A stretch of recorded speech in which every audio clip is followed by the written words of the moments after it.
Participants have joined? Yes, sir. Around Okay. 600 participants are there. Yeah, it will increase. Yeah. Friends, good evening and welcome. The Direct Taxation Committee has organized this very important webinar on very important topic. As you are aware that assessments have gone faceless. Therefore, there is no jurisdictional assessing officer. And maybe the monitoring of cases, whether they are becoming time bar, not becoming time bar, has also been assumed centrally. Earlier, when it was with respective assessing officers, they were monitoring at individual level. However, after the centralized processing, this is not addressed at individual level, but maybe globally for the whole country. Now, that has thrown open one phenomena that we have seen that earlier, if some assessment has been completed and you want to revisit that assessment, then there were certain alternatives like section 263, 264, 148 and so on, out of which 148 was very popularly used. In case of section 148, there were certain ground rules, whether the reasons should be supplied, should not be supplied. After filing returns, they should be supplied. So many procedural formalities were there. And maybe if those procedural formalities were not strictly complied with, those assessments also were being cancelled. But then the Income Tax Department always takes care that wherever procedurally they are failing, they will amend the law in such a manner that the procedure itself is made convenient to their ends. So section 148 was given a go by, and a new avatar, section 148A, has been enacted. There was a transition period. So at the end of the transition period on 31st March 2021, number of notices were issued under section 148. Maybe they were issued even in a subsequent period wherein the CBDT extended the timelines. So there was an issue that on the same day, maybe section 148 as well as section 148A, two set of provisions on similar subject were available. So these facts were challenged by the assessees, and now we are as a professionals confronting the situation that what happens for section 148A, what can be the reasons or the criteria on which we can challenge the notices under section 148A. If the notice is received, what we have to do thereafter. And in an earlier era, if the notice is issued, what are the various alternatives to defend the case. As far as institute is concerned, we are not defending the tax evasion. But then at the same time, whenever any assessee has a bona fide case and he wants legal support, maybe technically, maybe otherwise, it will be for the profession to provide that and afford the technical support, afford the interpretation, assist with the interpretation of law in a manner in which it is enacted, because enactment is done by the government. Once it is enacted, it becomes piece of legislation applicable to all. It is applicable to the assessees as well as it is applicable to the Central Board of Direct Taxes and all those working under the CBDT. So number of issues are there in the mind of our professional brothers and sisters, how to address this aspect of section 148A. And I, along with my vice chairman, Dr. Raj Chawla ji, when we were discussing this aspect, we thought that if at all any clarification or clarity is to be brought about amongst the professions on section 148A, none other than Advocate Kapil Goyal ji, who is also a chartered accountant, should be thought of. And that's what we have done today. And we have invited Kapil bhai.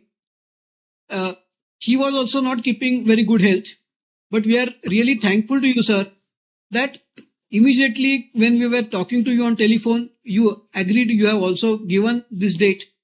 And today it is the golden moment for all the professionals to really get this information on section 148A and the nuances which a professional should know in order to serve his clientele. So we are very thankful to you for your agreeing to join us, and we are really looking forward the crux of this provision, the defense that professionals can have, and the folly that the department is committing, and how to address with it. So with these opening remarks, Raj bhai, do you want to offer remarks? You can offer, and then we will go to Kapil bhai. Thank you, Chairman sir. Just I want to say that CA Kapil Goyal ji is Amitabh Bachchan of our this North region.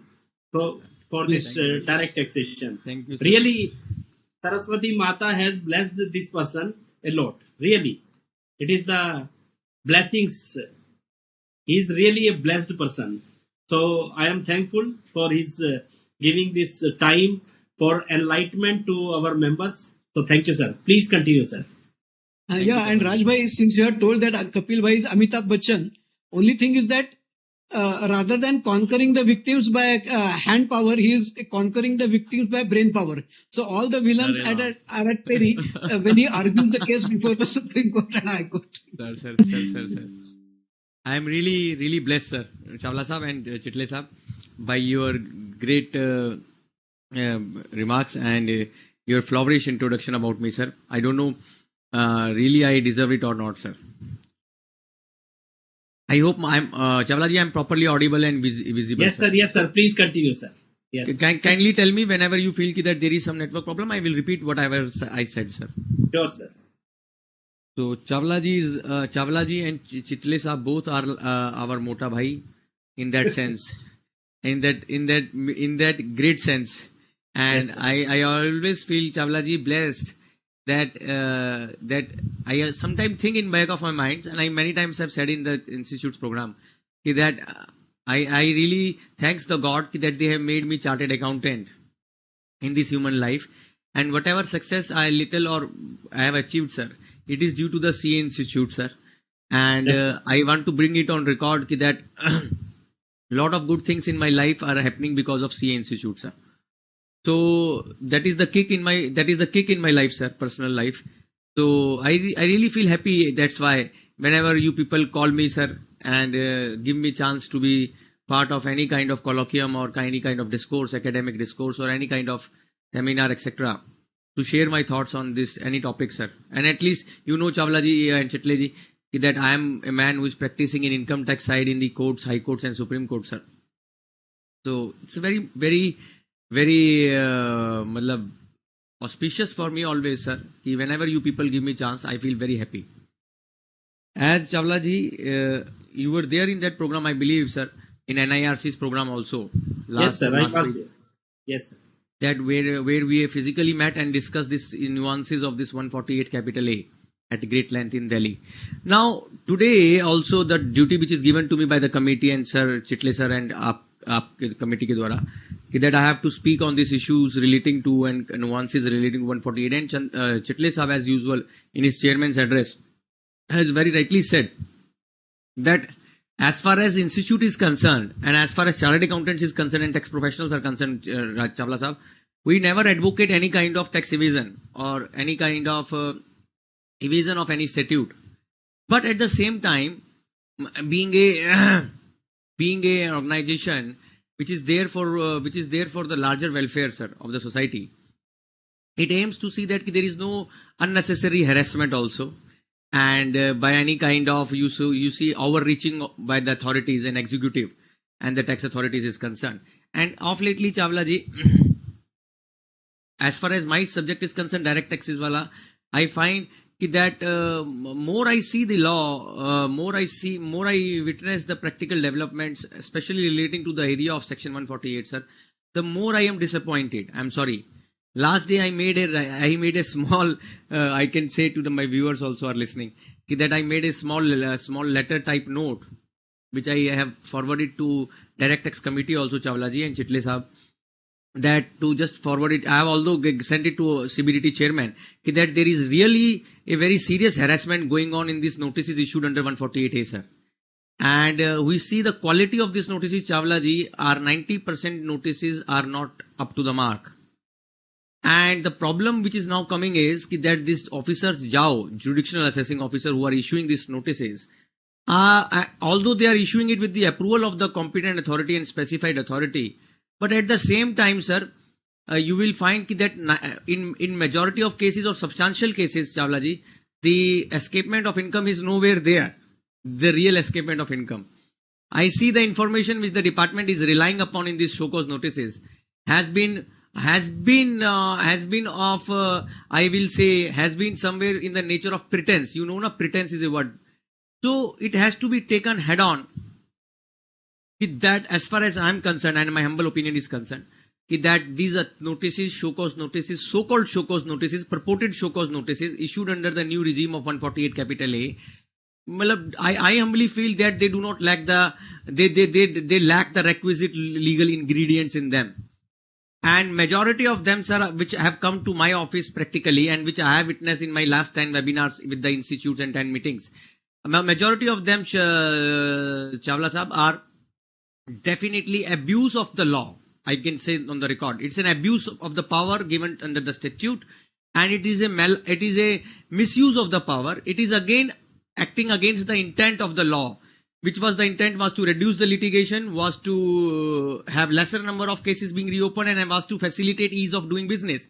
Now, these were the three primary goalposts, Chawla ji, which Finance Act 2021 set it for itself while promulgating this 148A scheme, new scheme regime, that ease of doing business has to be there, sir. Secondly, it has to be less litigation and lesser number of cases.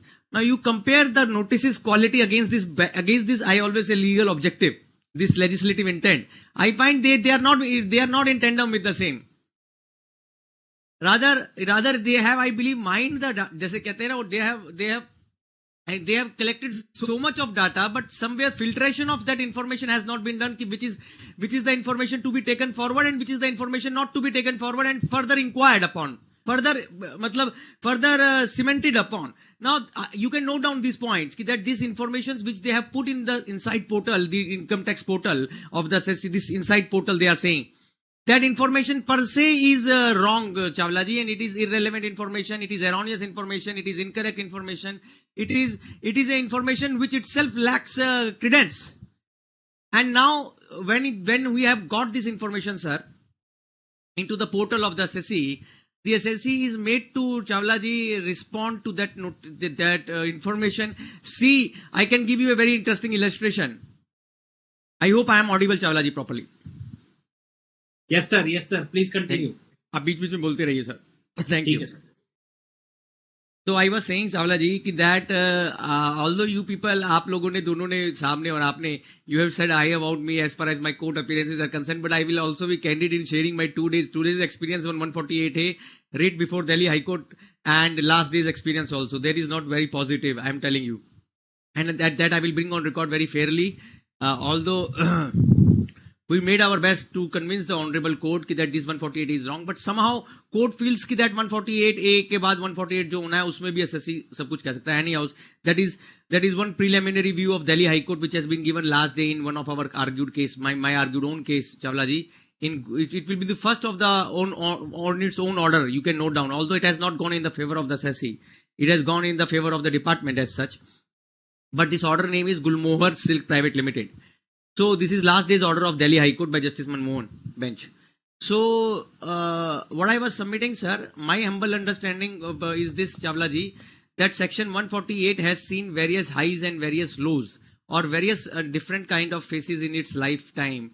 And as far as my memory goes, this is a provision which is of vintage importance. Vintage importance, you understand, na? It's a vintage importance provision. So it has been used from, I believe, from before my birth. I am 1982 born. I believe 1922 Act also carried 148 section parallel to 148 provision, income escaping assessment. That is the law of British time era. And in post-independence also, when we have 1961 now, law of 1961, Chawla ji, that also has income escaping assessment provision. Although the shade of the provision has been changing, the major change happened in 1989, epochal milestone change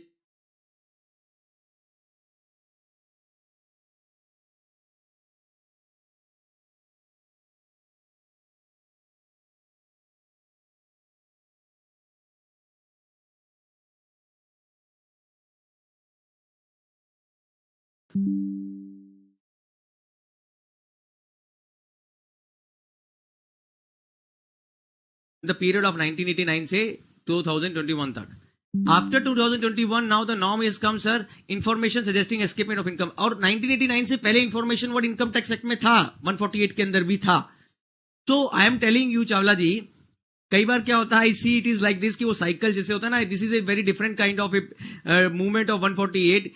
Prior to 1989, there was in 148 information word was there.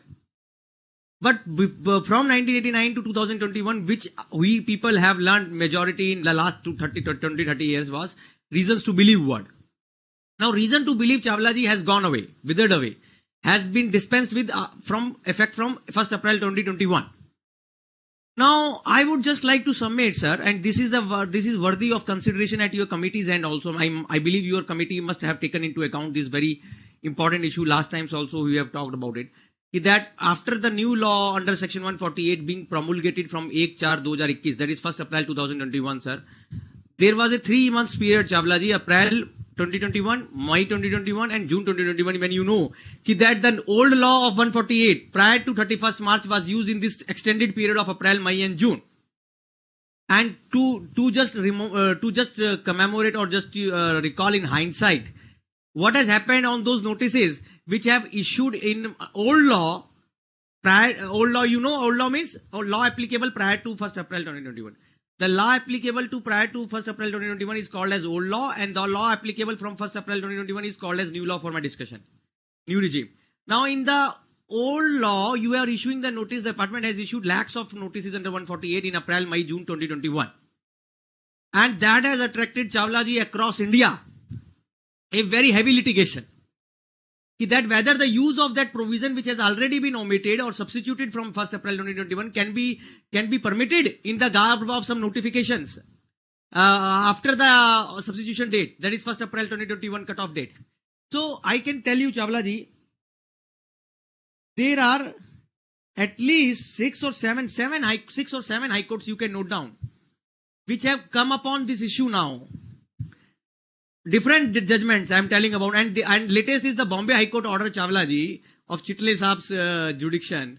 Chitle Saab is from Pune, I believe. So Chitle Saab ka Bombay High Court abhi sir Tata Communication ka ek order aaya, landmark order. And in that order also, Chitle Saab, there were more than 1,300 148 petitions to my mind.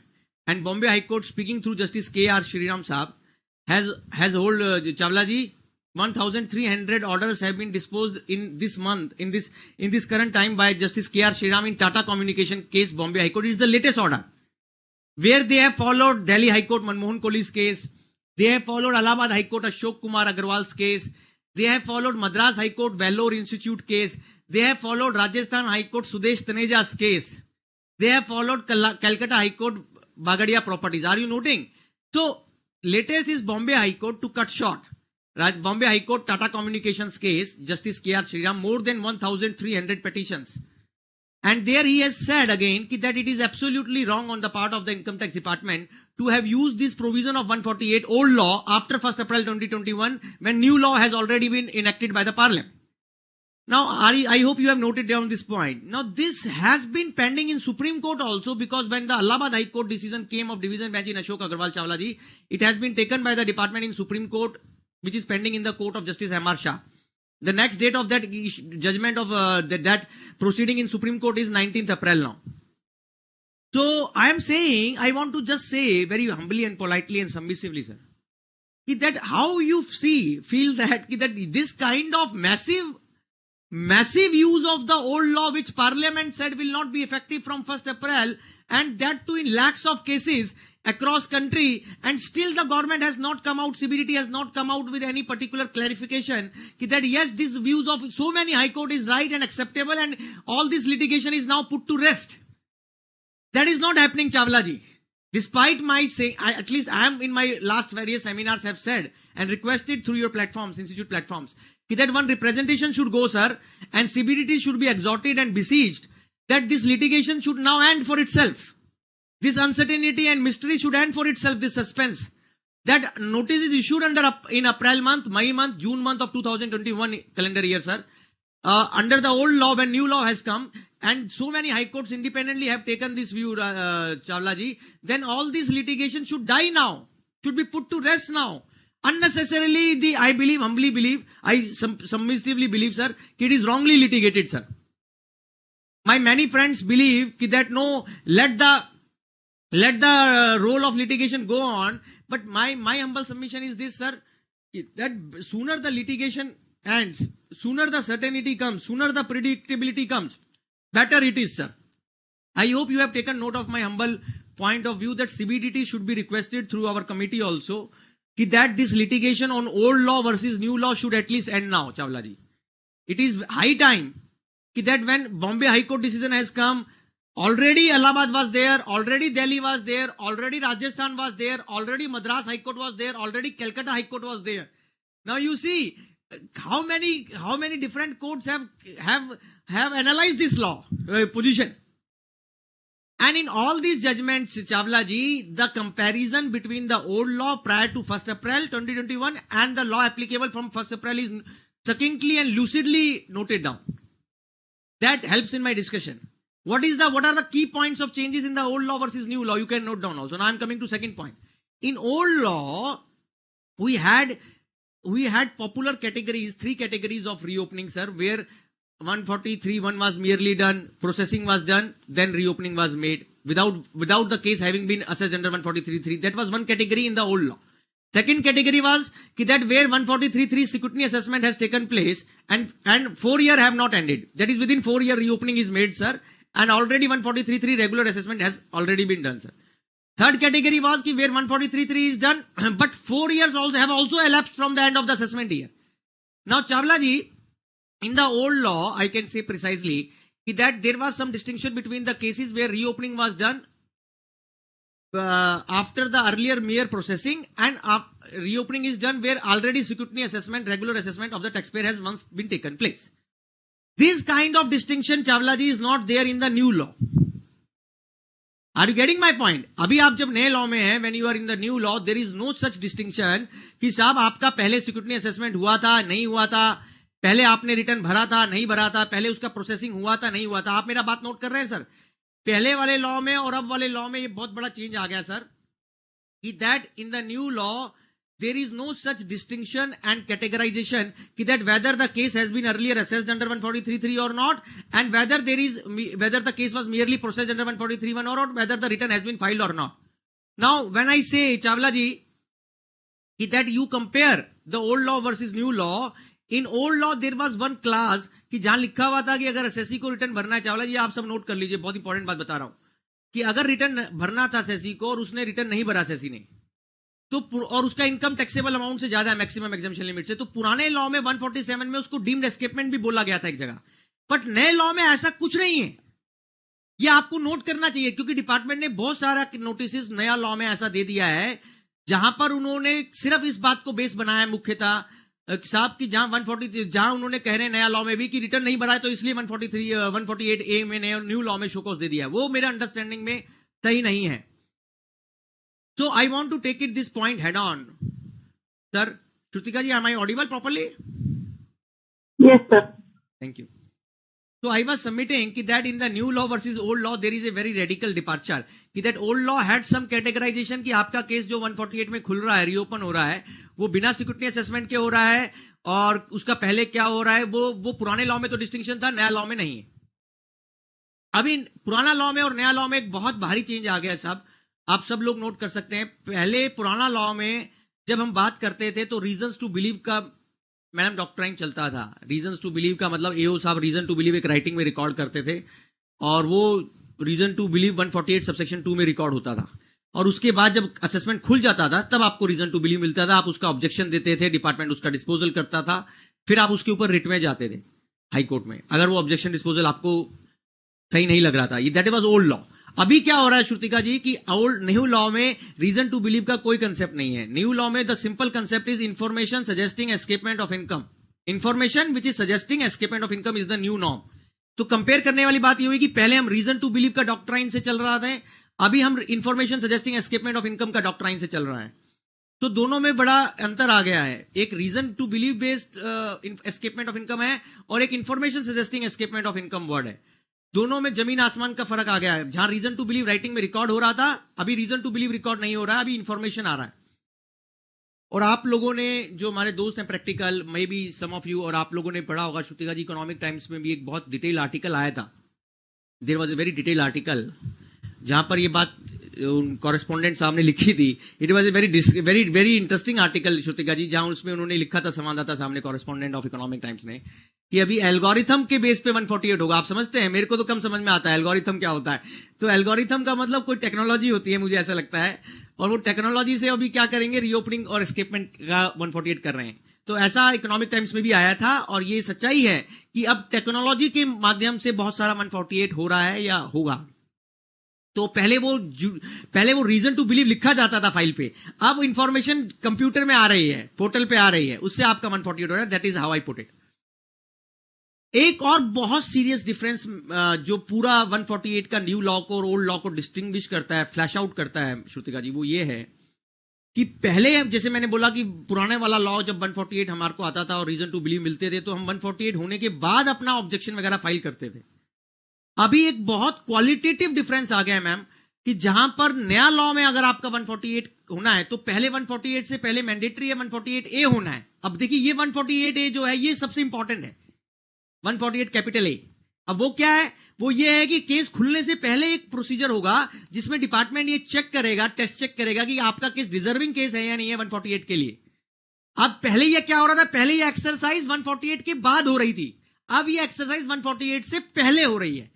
और अब जहां हो रही है वो क्या section कौन सा है, उसको स्टैट्यूटरी प्लेस दे दिया है, 148 कैपिटल ए का नाम दे दिया है।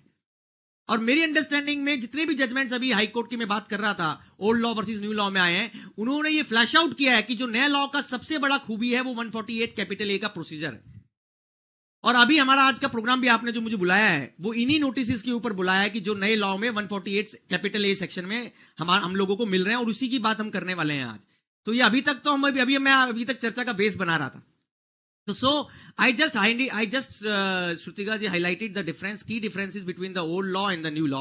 एक और बहुत बड़ा डिफरेंस है मैम, कि जहां पिछले लॉ की बात करते हैं, क्विकली आई एम टेलिंग, कि वो 6 साल का ऑर्डिनरी टाइम लिमिट था, मतलब normal time limit to reopen a case under the old regime was 6 years. In the new regime it is not like this. In the new regime normal time limit to reopen the case is 3 years. और दूसरा category है कि extended period जिसको हम बोल रहे हैं 3 साल से पीछे और 10 साल तक, सो कॉल्ड, वो 10 साल पूरे नहीं बनते हैं, वो 6 साल ही बनते हैं, पर एक है 3 ईयर्स तक और 3 ईयर के पीछे, 3 ईयर्स के पीछे। तो टाइम वाले में भी चेंज आ गया। अच्छा, अब आप देखिए, with this remarks I now straight way come to my point of 148A notice. I will discuss it practically Shrutika ji. अभी हम लोगों के पास बहुत सारे नोटिस आ गए हैं और बहुत अनुभव भी हो गया। मार्च में इतने नोटिस आ गए हैं, I was told by some departmental person कि मिस्टर गोयल, हम लोगों ने इतना सारा नोटिस दे दिया, अभी आप लोगों के लिए 148A का बहुत सारा काम होने वाला है, तो people will busy with 148A। तो मेरे को वो बोल रहे थे मजाक में कि आपको गोयल साहब बहुत सारा रिट का काम मिलने वाला है, गोयल साहब you are a lawyer, you will get lot of writ petitions for 148A। That was on lighter side. So अभी क्या हो रहा है कि अभी हमें बताया गया है कि जो आंकड़ा है, स्टेटिस्टिक्स है श्रुतिका जी, वो इस तरीके से है कि 1 लाख से ज्यादा 148A लोगों के पास ऑलरेडी इंडिया में आ गए हैं शोकॉज, और 2 लाख नोटिस और पाइपलाइन में, ऐसा बताया गया। 3 लाख से ज्यादा show cause notice, can you imagine, 3 lakh figure. This is given by the very higher official to me. Anyhow, इसीलिए ये आज का सेमिनार है, और इसीलिए कपिल गोयल अभी हम जो बात कर रहे हैं वो 148A पे ही करेंगे। तो 148A का नोटिस इसलिए मैं बोल रहा था श्रुतिका जी शुरू में ही, और आपकी कमेटी को मैंने अपना एक और मेल भी भेजा है। तो आप लोगों को मेरा रिक्वेस्ट है, मैंने चावला जी को बोल ही दिया, चिटले साहब को, कि साहब आप लोग इसको आगे सीबीडीटी के साथ टेकअप करिए कि इतने सारे नोटिस श्रुतिका जी जो भी दिए गए हैं 148A में, मैं ये नहीं कह रहा सारे गलत हैं, पर उसमें बहुत सारे जो 148A के नोटिस आए हैं मैम, वो ज्यादातर वो इंफॉर्मेशन जिसको बात कर रहे हैं वो गलत है, वो इंफॉर्मेशन ही गलत है। अब मैं इसको सरल शब्दों में समझाऊं कि वो इंफॉर्मेशन गलत है, तो वो कैसे गलत है आप सब समझ सकते हैं sir. Let us say an assessee is there and he has already filed a return under section 139 of the Income Tax Act and he has enclosed his audited, मतलब उसमें उनका फाइनल अकाउंट्स वगैरह भी सब आ गया, जो ऑडिटेड फाइनल अकाउंट होता है। अब ये किसका प्रीरेगेटिव है कि मेरा केस को स्क्रूटनी में लेना है नहीं लेना है, तो सब डिपार्टमेंट को देखना होता है। अभी हमारा कहना यह है sir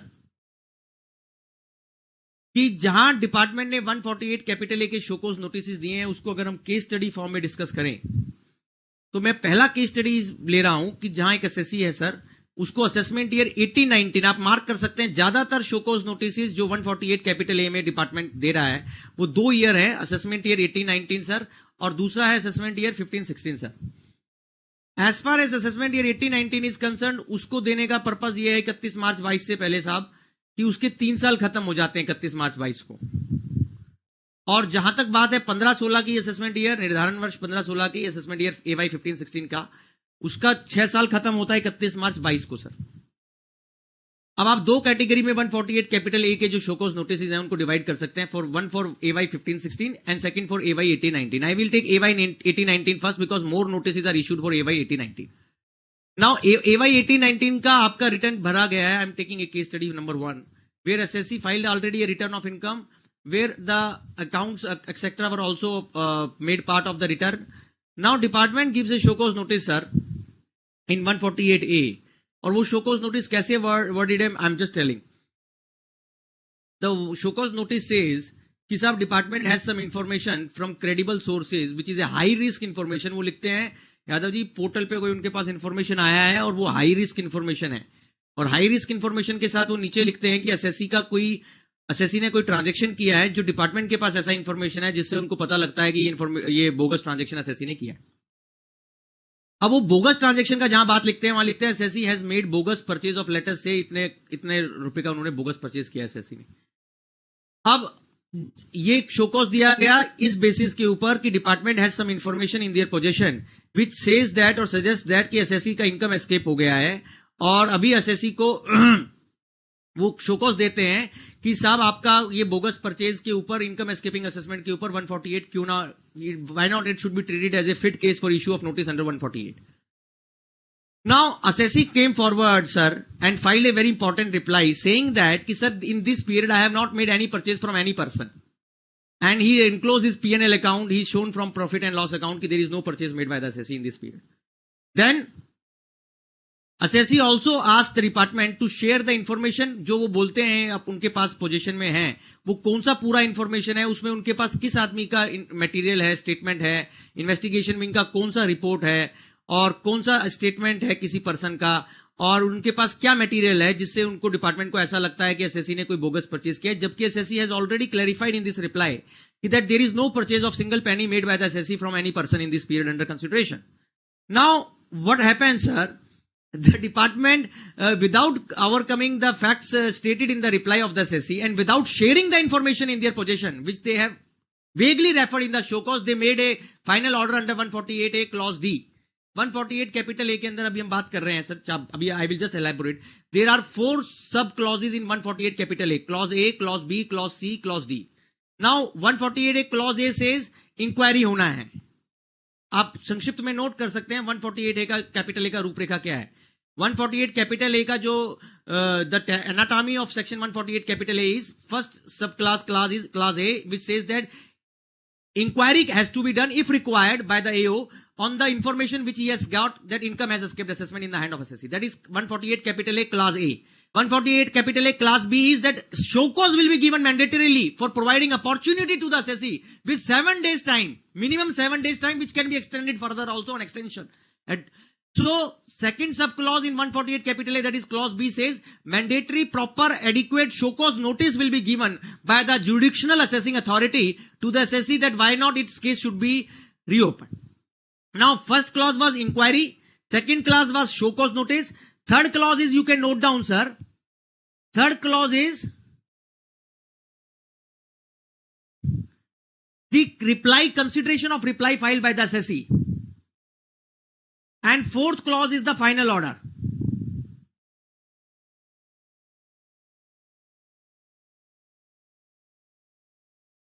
Just a minute Yadav ji, just a minute. Now what I was saying, 148 capital A has 4 clauses sir. Clause A is inquiry, pre-inquiry, prior inquiry before show cause by the AO concerned on the information which they have. Second is the show cause notice issued to be issued to the SSC. Third is the consideration of reply of the SSC. Fourth is the order to be passed. Now kindly understand one point very importantly we need to understand all of us as a practitioner also and as a person who have to represent to the department and the authorities कि 148 capital A क्या है? What is the nature of 148A? What is the status of 148 capital A in the entire law, in the new regime under the new law? पहले आपको 148A का reply देने के लिए समझना पड़ेगा कि 148 कैपिटल ए का अस्तित्व क्या है. विजडम 148A का sir, what is the sense of this provision? The sense of this provision is very important to be noted sir, कि वो चाहता है, डिपार्टमेंट लेजिस्लेचर चाहते हैं, पार्लियामेंट चाहता है कि बहुत कम केस 148 में खुले. Exceptional cases should be reopened under 148, not a routine cases should be reopened. That is my humble understanding, Yadav ji. This is very important. Lesser and lesser number of cases to be reopened, तभी 148 capital A है. Less litigation है, तभी है. Ease of doing business है, तभी है. I always say these three things should not be forgotten. So 148 capital A means less litigation, lesser number of cases to be reopened, and lesser ease of doing business for the assessee. तो 148 capital एक पहले क्या था, देखिए मैंने आपको बताया सबको. 148 पहले वाला जो लॉ था, ओल्ड लॉ, उसमें क्या होता था कि जब केस खुल जाता था, रीओपन हो जाता था, तब हम ये चेक करते थे कि केस सही खुला है या नहीं खुला है. अभी आपका नया प्रणाली में क्या हो रहा है, न्यू रिजीम में, आई am saying in Hindi in English both sir, in new regime, in the new regime it has to be checked prior to 148 that whether a case is a fit case for 148 or not. Prior to 148 it has to be tested under 148 capital A procedure. Now 148 capital A procedure, to my humble understanding, is a jurisdictional procedure, is a mandatory procedure, is a statutory prerequisite, and once it is established that 148 capital A per se is invalidly done, then entire 148 will go and wash away. It is like this subleto fundamento cadit opus, मतलब कि 148 capital ए होना foundation है for valid 148. Please note down, if valid 148 has to take place, valid 148 capital A has to be there. And for valid 148 capital A, four clauses given in 148 capital A, that is prior inquiry, if required, show cause notice to the assessee with 7 days minimum time period, further extension. Third, consideration of reply of the assessee. And fourth, finally, the final order passing. Now see, what is the purpose? I told you the purpose is to weed out all those cases which are not deserving cases for 148. Now, Yadav ji, in all these 148 capital A coming in these seasons by the income tax department, अभी जितना भी 148 आ रहा है, मैंने बोला बार बार कि उसमें से अधिकांश 148 गलत है या वो लॉ के हिसाब से सही नहीं है, स्टैट्यूट के हिसाब से. ऐसा हम क्यों बोलते हैं? आप देखिए, आप क्या बोलते हैं उसको, relevance and the sense of the information जो वो लोग रिलाई कर रहे हैं, शो कॉज नोटिस जो एसएससी को आ रहा है, वो इंफॉर्मेशन ही गलत है बहुत सारा जगह. तो कैसे गलत है? आई से information is factually wrong, incorrect, erroneous. Let us से मेरा केस खुल रहा है, अभी मैं बात कर रहा था, बोगस परचेज का एलिगेशन है और 18-19 असेसमेंट ईयर का मेरा केस खुल रहा है, और मैंने ये बोला कि मैंने उस साल में कोई परचेज नहीं किया और उस एंटिटी से तो बिल्कुल भी नहीं किया है. अब डिपार्टमेंट उसको बिना और कम किए कहता है नहीं साहब, अभी हमारे पास इन्वेस्टिगेशन विंग का इंफॉर्मेशन आ गया, हमें तो 148 करना ही है. This is wrong. New 148A does not permit it. You have to drop this case once it is found that information is not correct, authentic, actionable, or is not relevant, and it is not proper information. You have to drop the case under 148A. You have to say, AO has to say that it is not a fit case for 148. So my case study number 1 was, let us say a bogus purchase case is reopened, but department is not able to bring anything on record that I have made any purchases, and even no purchase is debited in my profit and loss account, and it is a case of an absolutely wrong information. Second case study, let me say, sir. Second case study is this, that where, let us say, information came of some other year and case is reopened of some other year. Let us say information came of AY 14-15 and case is reopened of AY 18-19. This has happened in one of our cases. So this second category case also, where information pertained to some other years, that which department is relying in the show cause, and my case is reopened of some other year, AY 18-19, then also it is absolutely wrong. This 148A capital A says it has to be dropped. It has to be said it is not a fit case. The order has to be passed like that it is not a fit case for issue of 148 notice. So what I submit, sir, in my first 2 case studies, the information which is coming to the department, if that information per se itself is erroneous, itself is wrong, itself is not worthy, itself is not cogent, itself is not actionable, then 148 capital A supposes that AO has to apply his mind and has to drop it. Now, I have said this exercise which is done in section 148 capital A is a jurisdictional exercise, is a mandatory prerequisite. If 148 capital A is not done validly, then entire 148A will go. Second category, second case, second type of cases, sir, we have got in practices. I was saying कि the department says so कि साहब for AY 1819 itself I am talking about, and that they say that assessee has to file a return of income under 139, and the assessee has not filed any return of income according to department. So they have reopened the case of, so they have given a show cause. I'm sorry, I'm saying they have given a show cause under 148A, saying that since assessee has not filed the return of income, and since financial transaction, high financial transaction is done by the assessee. Now I want to take this, high financial transaction means cash deposit, let us say in the bank account of an assessee cooperative society. And assessee, say, let us say cooperative society has not filed the ITR. Can 148 capital A be issued, show cause, to get the ITR? No. 148 capital A show cause means that where department has information and that information suggests that income chargeable to tax has escaped assessment. There is a word information suggesting income escaping assessment. Now if information, let us say information is there that I have deposited cash, but that information itself does not on its head say कि इसमें income है, cash deposit does not mean that it has income escaping assessment. I want to say this. So merely because an assessee has not filed the ITR, and merely because there is a high financial transaction, let us say cash deposited in the bank account of the assessee, that does not mean that 148 capital A is a fit case for 148 or it is fit case for show cause under 148A. Rather, to my mind, remedy lies elsewhere. अगर department को लगता है कि SSC को return भरना चाहिए था 139 में और उन्होंने नहीं भरा एसएससी ने, तो उसके लिए उनको सेक्शन 142 का नोटिस देना चाहिए रिटर्न मंगाने के लिए. बट 148 कैपिटल ए नहीं दिया जा सकता रिटर्न मंगाने के लिए. That is my humble opinion. So, sir, lot of 148 capital A show cause notices have been issued on the pretext that assessee has not filed the ITR. I humbly say that already there are provisions in the statute. अगर आपको लगता है assessee ने अपना return filing का obligation का compliance नहीं किया है, then there are section like 142, there are section like 271F जहां penalty लगा सकते हैं आप यादव जी, और जहां prosecution भी हो सकता है. assessee को prosecute भी कर सकते हैं 276 section के अंदर, double C. But I am of the humble opinion 148 capital A cannot be done just because assessee has not filed the ITR and there are high financial transaction. अगर आपको assessee का return मंगाना है तो आप section 142 जा सकते हैं, 271 capital F का penalty भी लगा सकते हैं. You can go to 276 double C also. But 148 capital A should not be used. So my second category of cases focus on this point कि whether merely because assessee has deposited certain amount of cash in the bank account and assessee has not filed the ITR, can it give the jurisdiction to the officer, judicial officer, to issue show cause notice under new law of 148 capital A that there is the information that which suggests according to department income has escaped assessment. To my mind, it is not an information worthy to say that income has this information suggests escapement of income.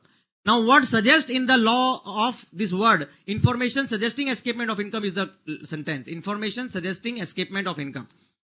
Suggest का मतलब होता है जिससे कोई indication मिले, जिससे आपको ये पता चले कि साहब इससे इनकम बनता है और असेसी को टैक्स देना चाहिए था.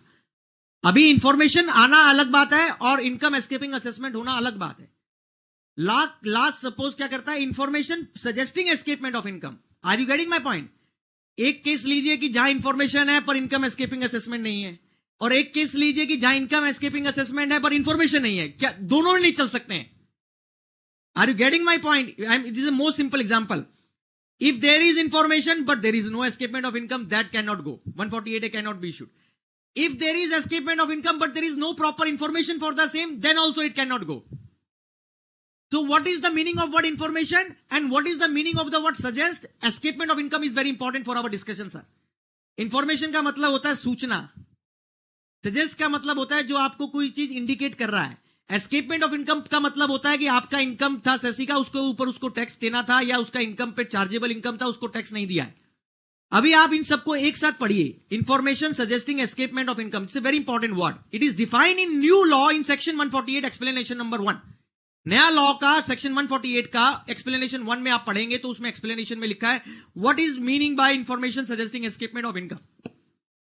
और उसमें जो इंफॉर्मेशन, मेनली जो इंफॉर्मेशन है, चीफली जो डिपार्टमेंट सभी रिलाई कर रहा है सर, वो इंफॉर्मेशन है, वो कहता है रिस्क मैनेजमेंट स्ट्रेटेजी का जो बोर्ड ने बनाया है उसके हिसाब से जो इंफॉर्मेशन असेसी का पोर्टल पे आ रहा है उसको वो जो बोलता है वो कहता है ये इंफॉर्मेशन है जो सजेस्ट करता है. बट मैं आप सबको बोलना चाहता हूं, इंफॉर्मेशन आना और पोर्टल पे आना एक अलग बात होता है, और उसमें से इनकम निकलना, एस्केपमेंट ऑफ इनकम निकलना, वो अलग बात होता है. हम ये नहीं मान सकते कि एक इंफॉर्मेशन आ गया, फाइनेंशियल ट्रांजैक्शन मैंने किया, लेटर से क्रेडिट कार्ड एक्सपेंसेस, लेटर से क्रेडिट कार्ड ट्रांजैक्शन, लेटर से कुछ भी किया है, अभी प्रॉपर्टी परचेज सेल किया है मैंने, तो उसके ऊपर नहीं लिखा हुआ है, उसके माथे के ऊपर, उस ट्रांजैक्शन के ऊपर कि उसमें इनकम एस्केपिंग असेसमेंट कितना है। इसीलिए डिपार्टमेंट को समझना चाहिए था और डिपार्टमेंट ने नहीं समझा है सर। 148 कैपिटल ए का क्लॉज ए का महत्व अभी आप सब नोट कर लीजिए। 148 कैपिटल ए क्लॉज ए क्या कहता है, मैं पढ़ के बताता हूं sir. The assessing officer shall before issuing any notice under new section 148 conduct any inquiry if required with the prior approval of specified authority with respect to the information which suggests that income chargeable to tax has escaped assessment. Now Yadav ji इसमें क्या होता है कि conduct any inquiry if required word को भी वो पढ़ते हैं। इफ रिक्वायर्ड क्या है, अभी बहुत सारा केस में डिपार्टमेंट ने 148 कैपिटल ए क्लॉज ए का इंक्वायरी ही नहीं किया है। उनका मानना यही है कि ये उनका टोटल डिस्क्रिप्शन है। इफ रिक्वायर्ड वर्ड का मतलब उन्होंने कह दिया कि साहब अभी तो हमें सब केस में सीधा शो कॉज दे सकते हैं, हमें ये क्लॉज ए का इंक्वायरी करना ही नहीं है, जबकि बिल्कुल गलत है। ये इस क्लास ए का बहुत इंपॉर्टेंट महत्व है सर, बहुत इंपॉर्टेंट सिग्निफिकेंस है, इंपॉर्टेंस है, और इसका एक बहुत इंपॉर्टेंट रोल है पूरा न्यू 148 ए में। इसका रोल यह है कि एक इंफॉर्मेशन जब डिपार्टमेंट के पास आती है सर, जरूरी नहीं है उसके अंदर ये गुण हो कि उससे पता लगे कि क्या एस्केपमेंट हो रहा है, मतलब what is the quality of information. तो इसके लिए उनको बोला गया कि आप शोकॉज देने से पहले एक प्रायर इंक्वायरी करिए। अगर लगता है कि ये इंफॉर्मेशन कच्चा है, पक्का है, इंक्वायरी करिए, प्रायर इंक्वायरी करिए, शोकॉज से पहले करिए। शोकॉज के बाद इंक्वायरी नहीं हो सकता, शोकॉज से पहले करना। आप नोट कर लीजिए 148 कैपिटल ए क्लॉज ए का इंक्वायरी शोकॉज से पहले है, शोकॉज के बाद इंक्वायरी नहीं है। आई डोंट नो चावला साहब और चिटले साहब है नहीं है, पर ये बहुत इंपॉर्टेंट कंसेप्ट है कि 148 कैपिटल ए का जो क्लॉज ए का इंक्वायरी है, वो क्लॉज ए का इंक्वायरी का डिपार्टमेंट ने, मुझे हम्बल ओपिनियन है कि जो इस सीजन में सारा पहला सीजन में 148 ए आया है उसमें क्लॉज ए का इंक्वायरी हुआ ही नहीं है ज्यादातर केसेस में, और उसी की वजह से ये प्रॉब्लम आया है कि जितना भी बहुत सारा शोकॉज उन्होंने दिया है वो गलत है, या वो लीगली वैलिड नहीं है, या वो अप टू द मार्क नहीं है, उसमें क्वालिटेटिव कैरेक्टर गलत है। तो आप नोट कर लीजिए, conduct any inquiry if required का मतलब है कि जहां इंफॉर्मेशन कुछ कच्चा पक्का है तो वहां प्रायर इंक्वायरी करना शोकॉज से पहले मेरे हम्बल ओपिनियन में मैंडेटरी है। इफ रिक्वायर्ड, फिर किसी ने पूछा mister Goyal what is if required. If required का मतलब अगर आपके पास एक इंफॉर्मेशन आया हुआ है जो बिल्कुल क्लियर है, आपको लगता है इसमें कोई डाउट नहीं है, वो अलग है। बट जहां इंफॉर्मेशन पर से is doubtful, is scanty, is वेग, is information is itself doubtful, scanty, is वेग, it is non-descriptive, it is loose information, then the law presupposes that 148 capital A का क्लॉज ए का इंक्वायरी होगा, prior inquiry होगा, और show cause से पहले होगा, शोकॉज के बाद नहीं होगा। अब क्लॉज बी पे आते हैं सर। अभी आप देखिए क्लॉज बी क्या बोलता है, the assessing officer shall before issuing any notice under 148 provide an opportunity of being heard to the assessee. I take a stop. Provide opportunity में ओरल अपॉर्चुनिटी भी आ गया, पर्सनल हियरिंग भी आ गया। आप नोट कर रहे हैं, नोट कर सकते हैं। हियरिंग अपॉर्चुनिटी का मतलब राइटिंग में रिस्पांस देने का अपॉर्चुनिटी, और oral hearing opportunity. Provide an opportunity of being heard to the assessee by serving upon him a show cause notice within such time as may be specified in the notice, being not less than 7 days and not exceeding 30 days from the date on which notice is issued, or such time as may be extended by him on the basis of an application in this behalf. As to why, now what is the show cause notice? आप देखिए show cause notice 148 capital A clause B में जब आएगा उसके अंदर दो requirement होना चाहिए। एक, it should have minimum 7 days time. Second, it should properly give charge की असेसी के खिलाफ क्या एलिगेशन है, what is the information in position of department, जिसको डिपार्टमेंट मानता है कि उनके हिसाब से ये इंफॉर्मेशन का बेस पे केस खुलना चाहिए, एसएससी का रीओपनिंग होना चाहिए या एस्केपमेंट ऑफ इनकम है, तो वो इंफॉर्मेशन उनको पूरा ट्रांसपेरेंटली देना है, शोकॉज के साथ देना है, शोकॉज में देना है, शोकॉज के साथ लगाना है, डिस्क्लोजर देना है उस इंफॉर्मेशन का। तो अभी क्या बोलता हूं मैं, 148 कैपिटल ए क्लॉज भी दोबारा पढ़ता हूं, that assessing officer shall before issue any notice under 148 provide an opportunity of being heard to the assessee by serving upon him a notice to show cause within such time as may be specified in the notice, being not less than 7 days and not exceeding 30 days from the date on which notice is issued, or such time as may be extended by him on the basis of application in this behalf. As to why notice should not be issued on the basis of information which suggests that income chargeable to tax has escaped assessment in this case for the relevant AY and results of inquiry conducted as per clause A. अगर हम इसको simply put करें, इसका मतलब यह है कि that this is A show cause. Show cause के अंदर मतलब कि जो डिपार्टमेंट के पास इंफॉर्मेशन है असेसी के खिलाफ, वो इंफॉर्मेशन उसमें शोकॉज में वो देंगे, प्रॉपरली देंगे। ये नहीं कि एक लाइन का वर्ड लिख दिया तो उससे इंफॉर्मेशन असेसी को पता चल गया। I am sorry, in majority of the cases department has issued notice, show cause notice, जहां पर उन्होंने एक लाइन लिख दिया कि हमारा पोर्टल पे ये इंफॉर्मेशन आया है ये रिस्क मैनेजमेंट स्ट्रेटेजी के हिसाब से हमने ये इन्फॉर्मेशन पोर्टल पे आ रहा है एसएससी के, और उसमें उनका 2-4 लाइन लिखा हुआ है कि इन्वेस्टिगेशन विंग का इन्फॉर्मेशन है. But what is the investigation wing report? What is the relevant extract of the same? What are the statements, etc., in the possession of the department? What is the incriminating material in their possession? They have never given with the show cause notice in many of the cases. So that is wrong. That is against the principle of fairness. That is against the principle of transparency. And that is also against the principle of natural justice. So provide an opportunity of being heard means that it should be a proper opportunity. It should be a meaningful opportunity. It should be an opportunity जहां assessee ये defend कर सके कि ये जो reopening proposed reopening है ये नहीं होना है मेरा केस में.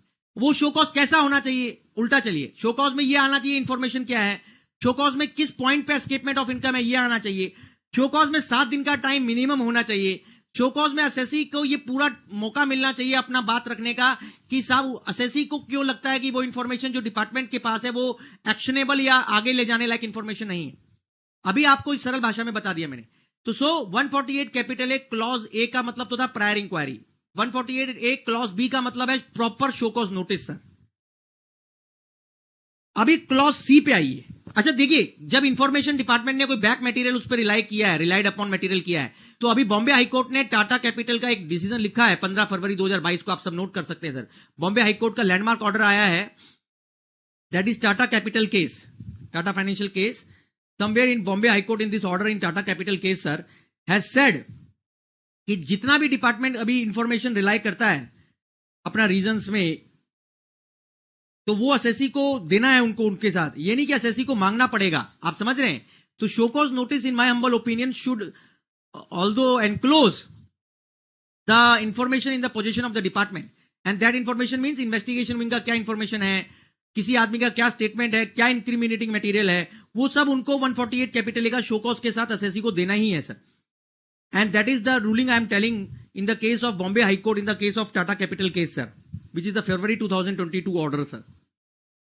And many of my friends must have read this Tata Capital case, जहां पर बॉम्बे हाई कोर्ट में justice Shriram has let down SOP, एक स्टैंडर्ड ऑपरेटिंग प्रोसीजर उन्होंने लेट डाउन किया है. सर तो अभी क्या हो रहा है प्रैक्टिकली, अगर हम देखें सर, प्रैक्टिकली डिपार्टमेंट अपने को वो इंफॉर्मेशन नहीं दे रहा है. सर प्रैक्टिकली डिपार्टमेंट क्या कर रहा है? प्रैक्टिकली डिपार्टमेंट अभी हमारे को शोकॉज नोटिस में एक लाइन दे देता है, फिर हमें मांगना पड़ता है.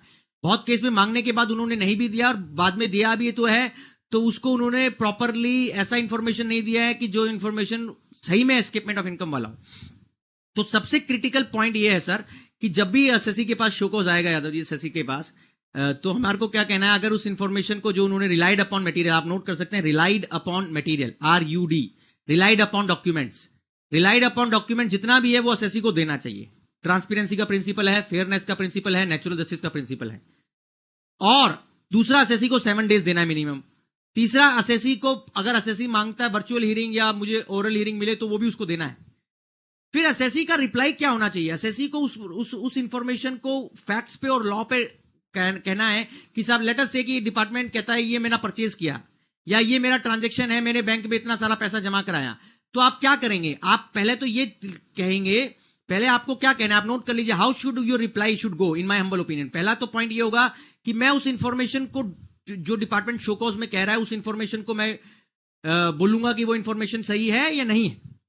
फिर बाद में मैं इस बात पे आऊंगा कि मेरा उस साल में क्या है और मेरा आईटीआर में मैंने क्या किया, मेरा ऑडिटेड फाइनल अकाउंट में क्या है और मेरा बुक्स ऑफ अकाउंट्स में क्या है. Are you noting my point? There are 2 parts of reply. पहला पार्ट ऑफ रिप्लाई तो आपका होगा सबसे इंपॉर्टेंट रिप्लाई का पार्ट कि जहां एसएससी हैज टू शो कि the information which department is relying upon is not worthy to reopen the case. एक. Second, that merits also, on facts also, the case of the assessee is strong and there is no positive escapement because assessee has properly recorded the transaction and everything is recorded properly and accounted properly in its books of accounts and final accounts. So 2 parts of reply I'm telling again and again. One, information को challenge करना है आपको, information को address करना है जो department show cause में narrate कर रहा है. दूसरा, second, you have to show कि दैट आपका बुक्स ऑफ अकाउंट्स में क्या ट्रीटमेंट हुआ है. Are you getting my point? जैसे आपने उसमें रिप्लाई नहीं देना जैसे हम असेसमेंट में देते हैं. You have to just show कि आपका ब्रॉडली स्पीकिंग असेसी के हाथ में कोई एस्केपमेंट नहीं है और असेसी के यहां all is well and books of accounts contains everything properly. Are you getting my point? So how the reply has to go? You have to very carefully make the reply by first highlighting the defects and the loopholes and the lacunas in the information of the department, and second you have to show out a case that everything which is there in the books is already there in the recorded, so that you can throw back this burden on the department that there is no escapement of income. I want to tell on my friends on burden of proof कि पहला burden department के ऊपर है ये बताने का कि कौन सा इनकम एस्केप हुआ है, फिर एसएससी के ऊपर बर्डन है बताने का कि इनकम एस्केपिंग असेसमेंट नहीं हुआ है. Are you getting my point? So पहला बर्डन एसएससी के ऊपर नहीं है कि एसएससी को नेगेटिवली बताना है कि कौन सा एस्केपमेंट नहीं हुआ है, and department is absolutely grossly incorrect कि दैट कुछ केसेस में डिपार्टमेंट ने अपने ऑर्डर में ये लिख दिया कि एसएससी नेगेटिव बर्डन, मतलब पहले एसएससी बताया इनकम एस्केपिंग असेसमेंट क्यों नहीं हुआ. It's absolutely wrong against the fundamental principle of law, aesthetics of taxation, cannons of law.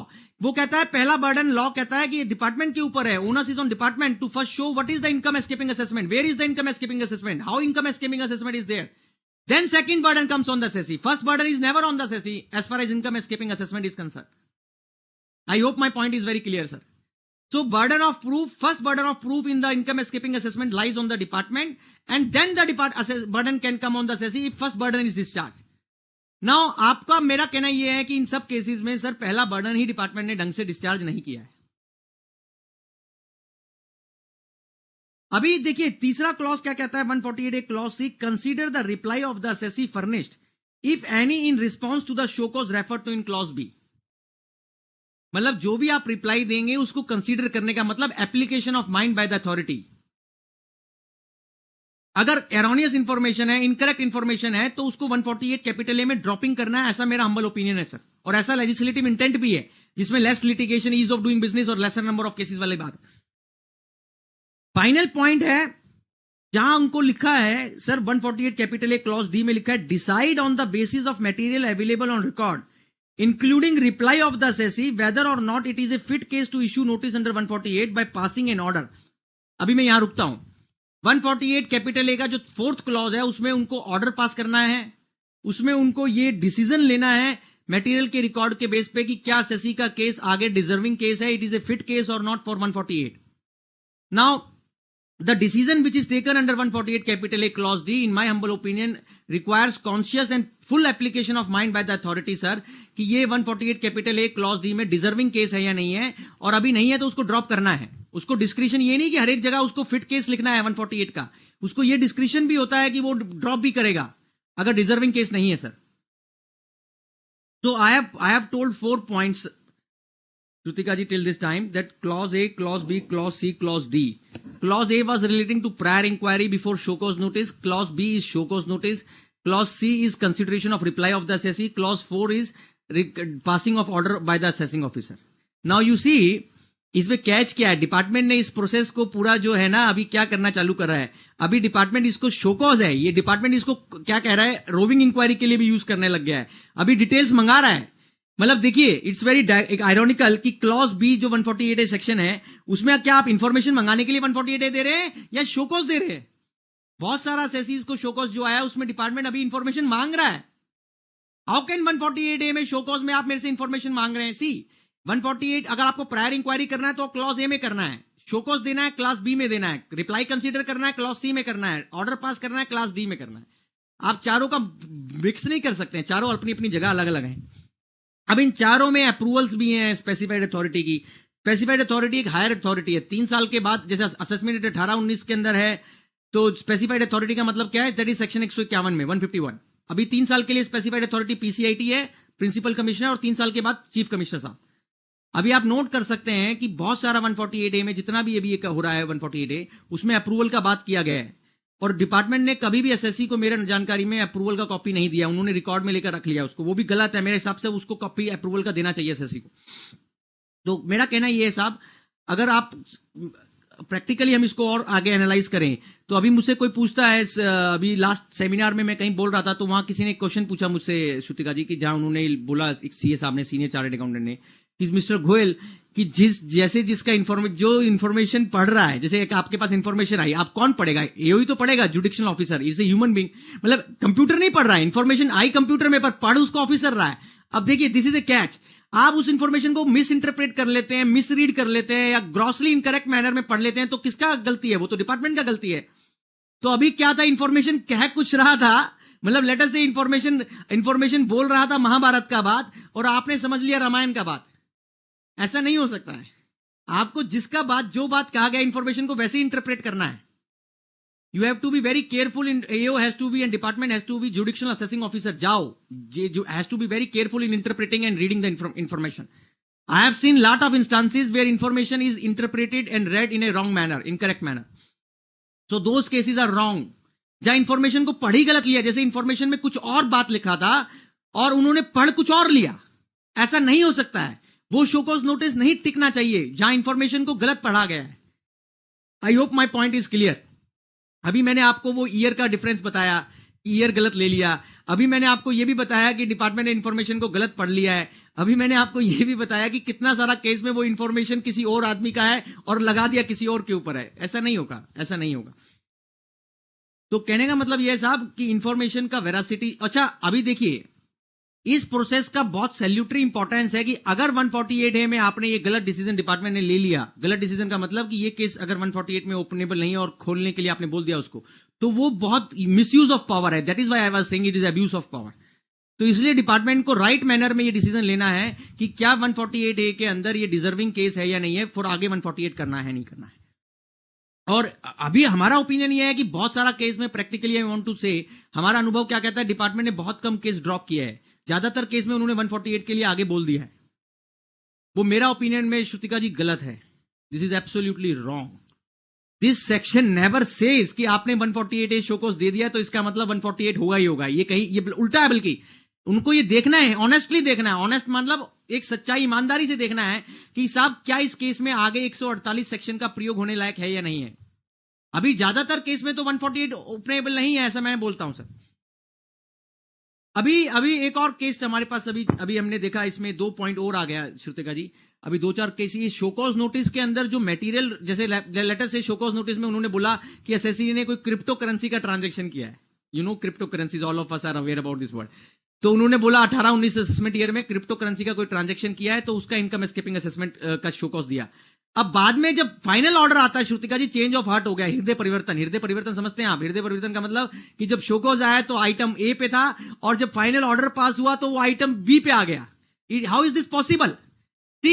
मैं कोई ऑर्डर का शोकॉज थोड़ी ना दूंगा, आप मुझे शोकॉज उसी आइटम का देंगे जिस आइटम पे आप ऑर्डर पास कर रहे हैं, तभी तो शोकॉज का महत्वता है। वरना शोकॉज का क्या, आप शोकॉज दे रहे हैं मुझे किसी चीज का और ऑर्डर पास कर रहे हैं किसी चीज का, ऐसा नहीं होना चाहिए।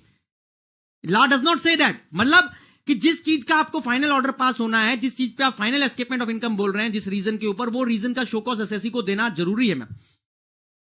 और दूसरा, अगर एसएससी ने ओरल हियरिंग ऑप्ट किया है, वर्चुअल हियरिंग 148A स्टेज पे, तो वो भी देना जरूरी है। तो this point you can note down please. There are practical cases where show cause notice में और फाइनल ऑर्डर में वेरिएशन है, variation in the final order between the show cause notice. And second, not lack of not giving oral hearing and personal hearing. अब इसमें श्रुतिका जी 148 capital ए को अगर और अच्छे से पढ़ना है तो हमें सेक्शन 148 सबसेक्शन 1 को भी साथ में पढ़ना चाहिए। 148 को, जो नया 148 है, उसमें लिखा है बिफोर मेकिंग असेसमेंट, रीअसेसमेंट और recomputation under new 147 section and subject to provision of 148A। Please note, नया 148 सेक्शन बोलता है it is subject to the provisions of section 148 capital A. मतलब 148 अगर नए सेक्शन में हो रहा है तो वो 148A से सब्जेक्ट है। The AO shall serve on the assessee a notice along with the copy of the order passed if required. Now, order of the copy का मतलब क्या हुआ कि जब भी नया लॉ में आपको 148 आएगा तो नॉर्मल सर्कमस्टांसिस में तो ऑर्डर होना ही होना है 148A का।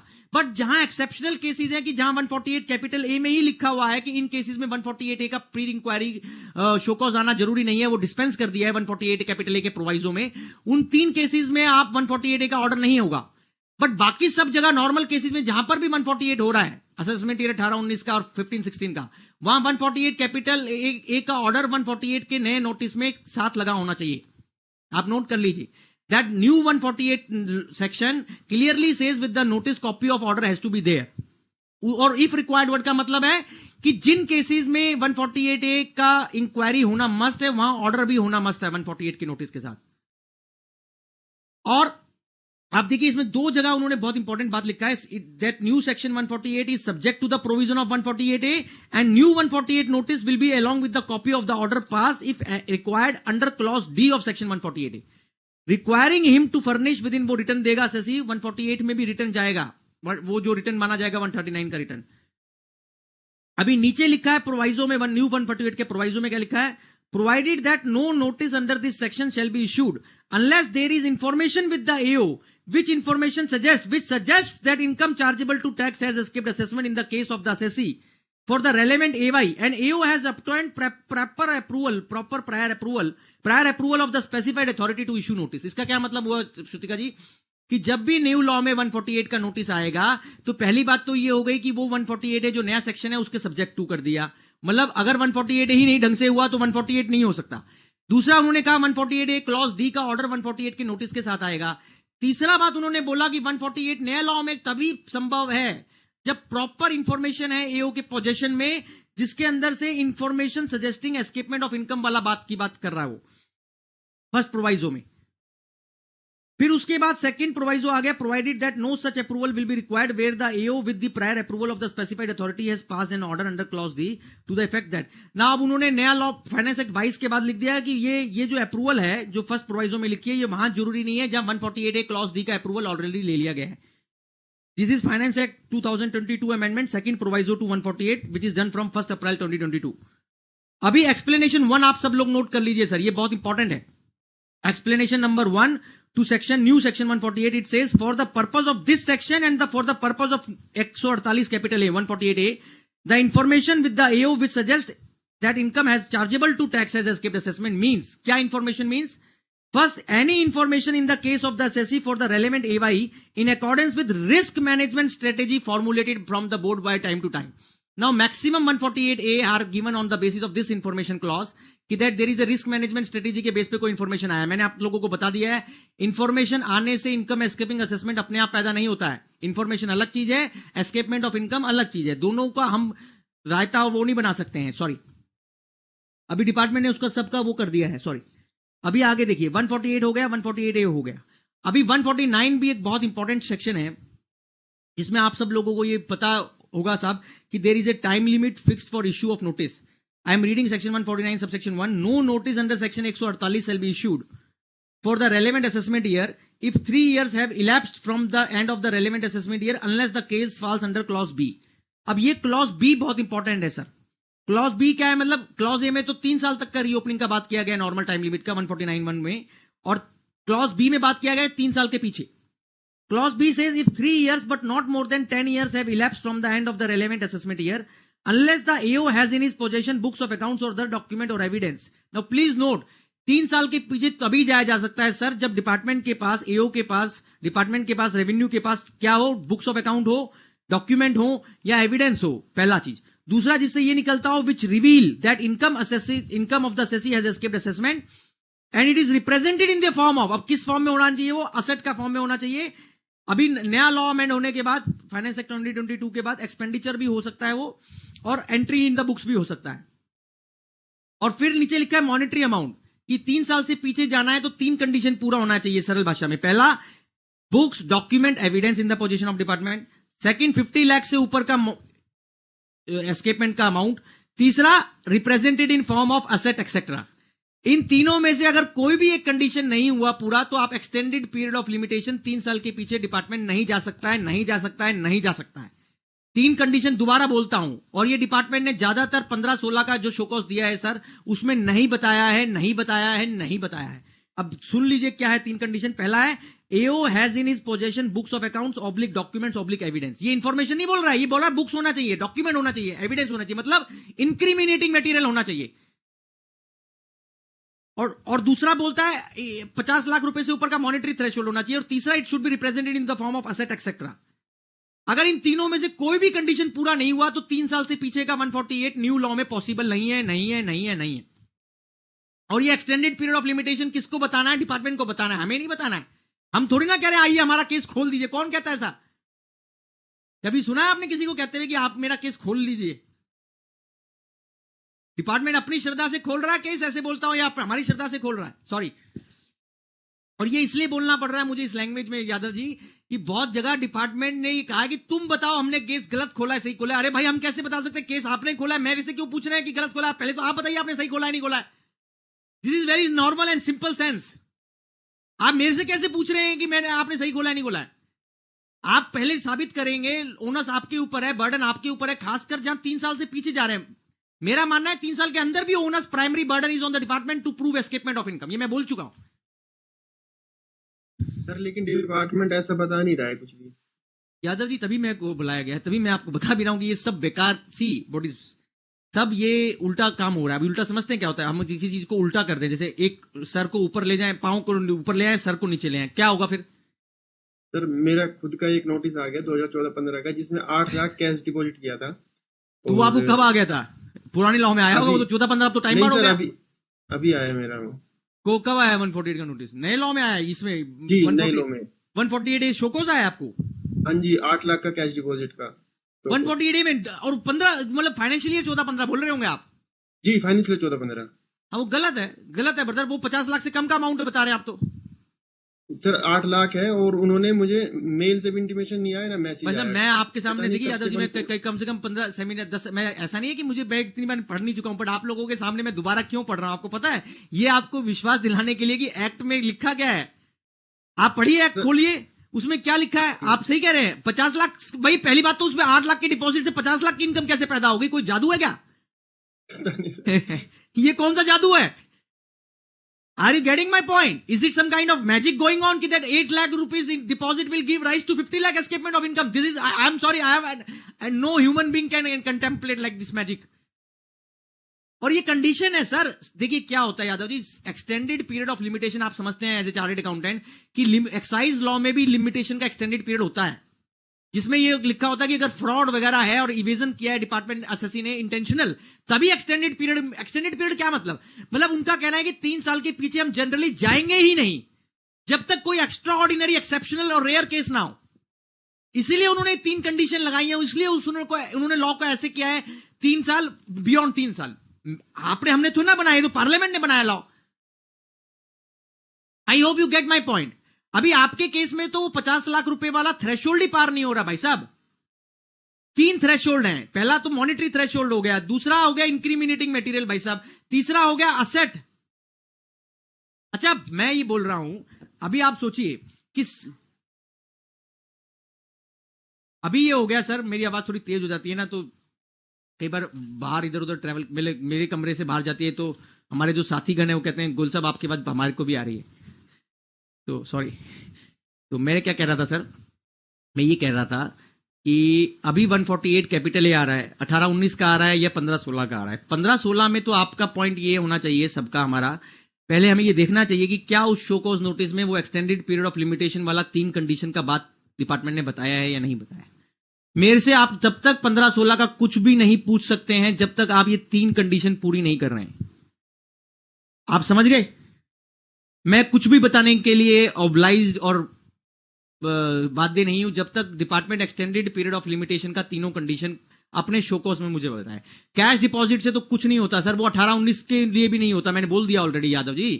कैश डिपॉजिट के ऊपर लिखा हुआ है कोई कि ये इनकम एस्केपिंग असेसमेंट का पार्ट है या अनअकाउंटेड इनकम है मेरी, उसके माथे पे लिखा हुआ कहीं? नहीं सर, उन्होंने सिर्फ बोला है कि आपने बैंक में इतना कैश। मैं आपसे चार्टर्ड अकाउंटेंट के नाते पूछ रहा हूं भाई साहब कि क्या किसी कैश डिपॉजिट के माथे पे लिखा हो सकता है कि ये इनकम का पार्ट है? वो तो इंक्वायरी करने से पता चलेगा ना। इसीलिए मैंने बोला डिपार्टमेंट ने 148 कैपिटल ए क्लॉज ए का इंक्वायरी क्यों नहीं किया? आपने लिख ली मेरी बात? वो इंक्वायरी कहां करी? सीधा शोकोज थमा दिया। पहले तो पैराशूट लैंडिंग कर दिया शोकोज में, फिर उसके बाद आप उल्टा चल रहे हैं, आप रोविंग इंक्वायरी कर रहे हैं। भाई साहब मेरे से मांग रहे हैं कि आप हमारा इनकम एस्केपिंग असेसमेंट सही क्यों हो, आप हमें बताइए। अरे ये कैसे चल रहा है, ये ऐसे चल रहा है, आप समझ रहे हैं? ये तो इन्होंने स्क्रूटनी के क्वेश्चनर की तरह बना दिया है। It is not show cause, it is roving. I am saying on record, it is more questionnaire, it is more inquisitorial, it is not show cause. Are you getting my point?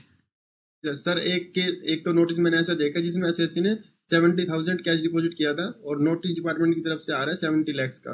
70 lakh deposit sir मुझे मत बताइए, ये सब ये अजूबा cases हैं। देखिए मैंने आपको बोला नहीं, अभी आपके और भी क्यूरियस ने भेजे होंगे आपको।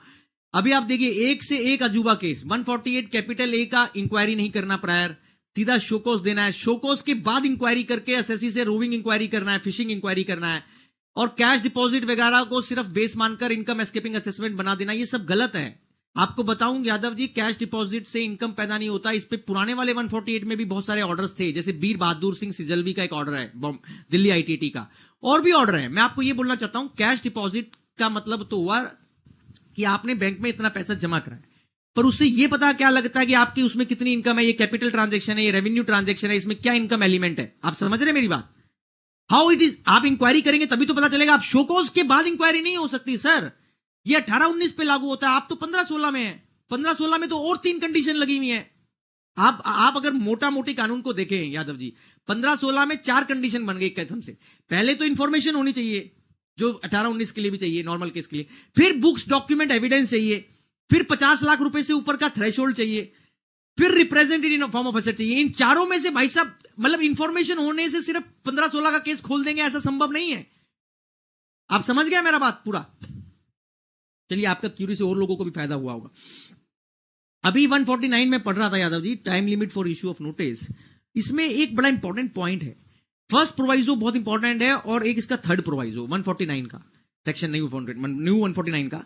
अभी फर्स्ट प्रोवाइजो देखिए आप, उसमें क्या लिखा है, ये बड़ा इंटरेस्टिंग है। इसमें लिखा है, अगर आप वैसे नए कानून को देखें, अगर हम सिंपल बात करें तो 10 साल तक आपको 148 आ सकता है नए लॉ में, 3 साल से पीछे अगर जाना है तो वो 3 कंडीशन पूरा करना है। अभी उन्होंने एक और राइडर लगा दिया। कैसे कि उन्होंने कहा कि 3 साल से पीछे अगर 19 साल के लिए जाया जा सकता है, जो पुराने वाले लॉ में 148 में टाइम बार्ड ईयर नहीं है। जैसे असेसमेंट ईयर 14-15 नहीं खुल सकता है 31 मार्च 22 के बाद, अब 15-16 भी नहीं खुल सकता है। आज 15-16 अगर आपको आता है तो गलत है नोटिस शो कॉज। आप समझ गए? क्योंकि 15-16 पुराने वाले 149 के अंदर 6 साल कब खत्म हो रहे थे? 31 मार्च 22 को। वो तो चला गया। अभी आज क्या तारीख है? 7-8 अप्रैल है। तो कहने का मतलब ये है सर कि फर्स्ट प्रोवाइजो टू 149 सेज कि जो पुराने वाले लॉ में, पुराने वाले 149 के टाइम लिमिट में अगर 6 साल खत्म हो गए तो वो नए लॉ में भी आप रीओपन नहीं कर पाएंगे। मतलब सरल भाषा में कि जिसके पुराने लॉ में 6 साल खत्म हो गए, वो नए लॉ में नहीं खुल सकता साल। जैसे अब 13-14 खत्म है, नहीं खुल सकता, 14-15 खत्म है, अब 15-16 भी खत्म हो गया। आप नोट कर लिए बात? 15-16 तक यात्रा समाप्त। अब आइए थर्ड प्रोवाइजो पे। थर्ड प्रोवाइजो ये कहता है कि अगर 3 साल का टाइम लिमिट देखना है खोलने का और 6 साल का देखना है, अगर 6 साल इफेक्टिव बनाना, क्योंकि पुराने लॉ से लिंक कर दिया उन्होंने उसको, मैं 10 साल नहीं बोल रहा हूं, 6 साल बोल रहा हूं, तो उन्होंने बोला कि 7 दिन हम ऐड कर देंगे, या वो जो टाइम शोकॉज में 148A की इंक्वायरी में एसएससी को दिया गया, वो 7 दिन ऐड हो जाएंगे लिमिटेशन काउंट करने के लिए। ये थर्ड प्रोवाइजो में लिखा है 149 के अंदर। आप सब नोट कर लीजिए, बड़ा इंपॉर्टेंट है। इसके अंदर बड़ा कैच भी है, इसमें कुछ ड्राफ्टिंग लेकुनास भी हैं, कुछ लेकुना है। मैं अभी वो कॉम्प्लेक्स नहीं कर रहा हूं, वो लॉ इवॉल्व करेगा, क्योंकि अभी तो पहला सीजन है ना, ये 148A का नया साल, अब पहला सीजन है ये। जैसे कहते हैं ना क्रॉप का पहला सीजन होता है, 148A का ये पहला सीजन। तो इसीलिए आपको मैंने मेन बातें यादव जी सब बता दी हैं। इसमें 149 भी कवर कर दिया, 148 भी कवर कर दिया, 148 कैपिटल ए भी कवर कर दिया, प्रैक्टिकल केस स्टडीज भी ले ली सर। और मेरा कहना ये है, अच्छा एक पॉइंट और मैं हाईलाइट कर लेता हूं। डिपार्टमेंट ने नए लॉ में अभी 1/4/21 के बाद से जो सर्च हुआ है, 1/4/21 के बाद सर्च हुआ है, उसका भी 148 में ही होना है रीओपनिंग। अब आप सब नोट कर लीजिए वो कहां लिखा है। वो न्यू सेक्शन 148 के अंदर एक्सप्लेनेशन 2 देखेंगे आप, जिसमें डीम्ड रीओपनिंग की बात की गई है। एक्सप्लेनेशन नंबर 2 टू सेक्शन 148 कि डीम्ड रीओपनिंग क्या है। अब डीम्ड रीओपनिंग समझिए यादव जी कि किसी के ऊपर अगर सर्वे होता है या सर्च होता है इनकम टैक्स अधिनियम में, लॉ में 1/4/2021 के बाद, तो उसका केस न्यू लॉ 148 में खुलेगा। उसका जो भी रीओपनिंग होना है, डीम्ड रीओपनिंग होना है, वो 148 में होना है। ये कहां लिखा हुआ है सर? ये एक्सप्लेनेशन नंबर 2 टू सेक्शन 148 में लिखा हुआ है।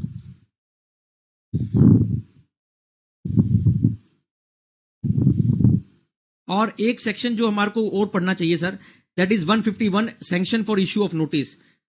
अभी वो 151 का भी सैंक्शन का भी बात करता है कि किस अथॉरिटी ने अप्रूवल देना है, वो आप सब पढ़ सकते हैं। एक और बात, प्रैक्टिकल बात और लेटेस्ट बात, और अभी जो पिछला 2-4 दिन बाद की पहले की बात है, आई मस्ट हाईलाइटेड, मुझे याद आ गया है। सेक्शन 151A है सर, 151A हम उसकी बात करते थे कि जिसमें लिखा था faceless assessment of income escaping assessment. उसका उन्होंने स्कीम बना दिया है, अभी बनाया 29 मार्च 2022 को। आप सब लोग नोट कर लीजिए। 29 March 2022 there is a notification by CBDT under section 151 capital A that all the notices after 29 March 2022 will be given on basis of algorithm by faceless team. Please note it down. All the assessment under 148 after 29th March 2022 as per notification under 151A shall be done by the faceless regime. This is the new notification dated 29th March 2022, sir. So I believe I have sufficiently covered the subject. Now I believe my if my viewers want to ask any queries, Shrutika ji and Yadav ji, we can take all those queries, and Chawla Saab also can join reback. So I believe he's there. तो श्रुतिका जी आप curies वगैरह Yes, लेना sir. चाहते हैं? Yes, sir. I'm just. Shall I read the questions or shall I send it to you? आप read कर देंगे तो मैम बहुत I will be thankful to you. Too nice of Just a minute. Sir.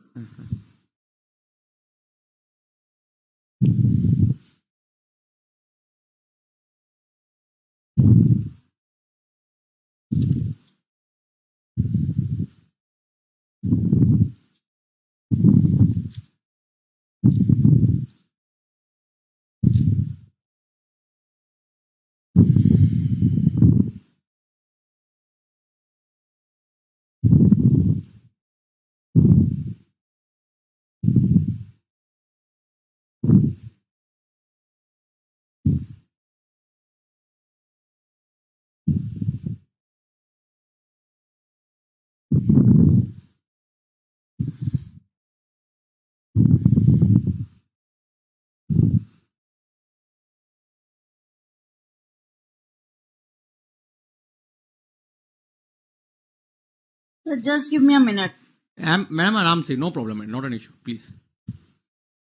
Because now I have sufficiently covered the topic at my end, then we can just now take up the queries.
Yes, sir.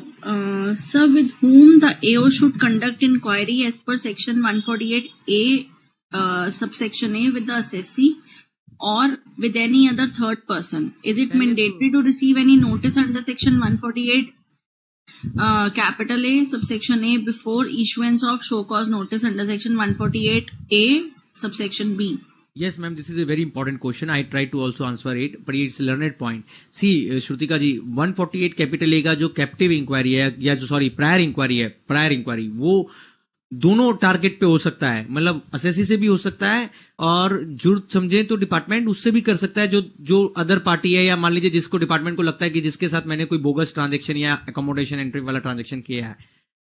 इसमें ये नहीं है कि it is with whom.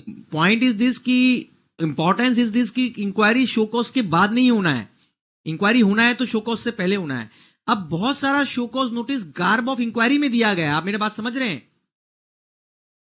अगर show cause notice आप दे रहे हैं तो लॉ आपको ये अलाउ नहीं करता कि आप उसके बाद इंक्वायरी करने लगे, उसके बाद आप वो डिटेल्स फेरेट करने लगे या इंक्विजिटोरियल मैनर में एक्ट करने लगे. वो अगर डिपार्टमेंट को करना था तो वो क्लॉज एक ही स्टेज थी. अगर वो उन्होंने मिस कर दी तो वो they have miss the bus. I hope my point is clear to you. So it is mandatory in all those cases in inquiry, ma'am, where the information is not complete, vague or scanty, or is मतलब जिसको आप बोल सकते हैं कि information itself is inchoate. It looks कि that information half baked है.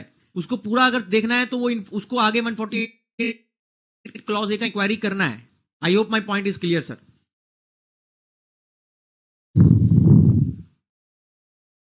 Next question, sir. My client has filed ITR for financial year 13-14 to 16-17 under presumptive tax scheme. Later, he did not file for 17-18. Later on, again, he filed ITR for financial year 18-19 and 19-20. AO issued a notice under section 148 to file the return within 30 days of receiving of notice.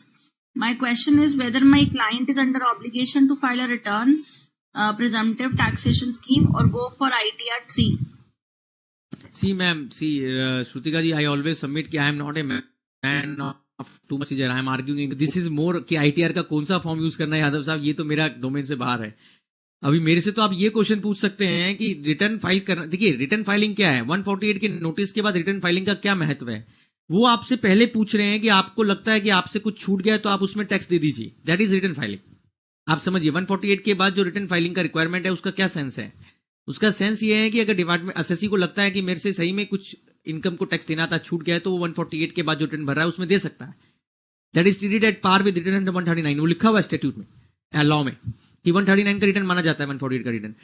But generally हम क्या करते हैं sir, कि जो return हम भरते हैं 148 के अंदर, जो हमने पहले भरा होता है वही भर देते हैं, जिन्होंने पहले रिटर्न भर रखा है. पर जिन्होंने नहीं भर रखा है और वो पहली बार जो रिटर्न भर रहे हैं 148 में, तो they have to come with clean, I believe mind, clean sense कि उनसे कुछ छूट गया है तो वो उसमें देते हैं. तो मेरी अंडरस्टैंडिंग में उसमें एटलीस्ट फ्रॉम पैनल पर्सपेक्टिव की पेनल्टी वगैरह को सेव करने के लिए लड़ा जा सकता है उसमें, अगर वो वॉलेंटरी सरेंडर कर देते हैं यादव जी उसमें 148 का रिटर्न में. That is my point ma'am. बाकी फॉर्म वाला मुझे नहीं पता. हाँ जी, sorry. Whether any objection can be filed against the speaking order before filing return of income as per notice under section 148. Whether any writ can be filed against the speaking order itself.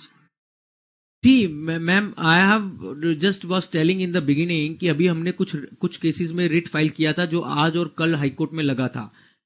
Unfortunately, अभी Delhi high court has not admitted our writ. They say कि although I humbly feel कि that judgment of High Court is not right. See, the writ petition 148A के new procedure में order के बाद file करना बहुत ज्यादा इंपॉर्टेंट इसलिए रखता है कि आप 148 होने के बाद अब कहाँ दोबारा 148A का ऑर्डर थोड़ी ना होगा, वो तो हो चुका है एक बार. तो अगर आपको उसको चैलेंज करना है यादव जी, वो तो तभी करेंगे आप उस समय जब 148A का ऑर्डर हो गया है. श्रुतिका जी, वो थोड़ा ना चैलेंज करेंगे उसको बाद में 148 होने के बाद. तो point is this Shrutika ji, that right stage to challenge 148 capital and right forum is writ petition before high court. And एक बात मेरा व्यूअर नोट कर लें, 148A का जो ऑर्डर पास हो रहा है वो अपीलेबल ऑर्डर नहीं है सेक्शन 246A में. It's not an appealable order. I hope my point is clear.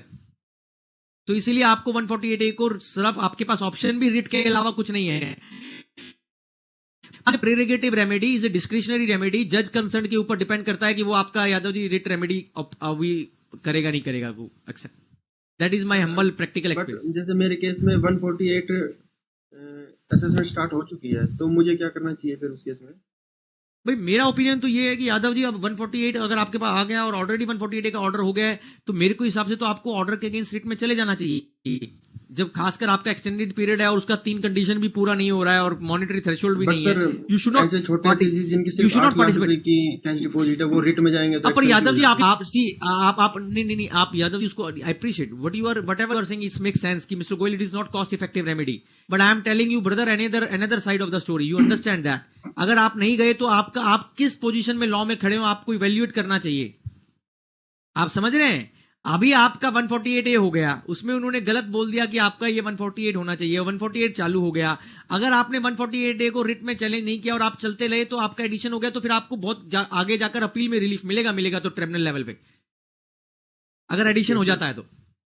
Ji, otherwise मुझे 148 करा लेना चाहिए अपना फिर अगर रिट में ना जाओ. ओपिनियन तो हाँ, तो फिर तो आपको ये लिख देना चाहिए 148 के कॉरेस्पॉन्डेंस में रिटर्न फाइल करने के बाद कि सर मैं पार्टिसिपेट जरूर कर रहा हूं बट ये मैं लॉ अबाइडिंग सिटीजन की तरह कर रहा हूं. इसका मतलब ये ना माना जाए कि मैंने 148A के इलीगल ऑर्डर को, अनलॉफुल ऑर्डर को, अनऑथोराइज्ड ऑर्डर को, इलीगल ऑर्डर को स्वीकृत कर लिया है. आप ये आप कैविएट दे दें.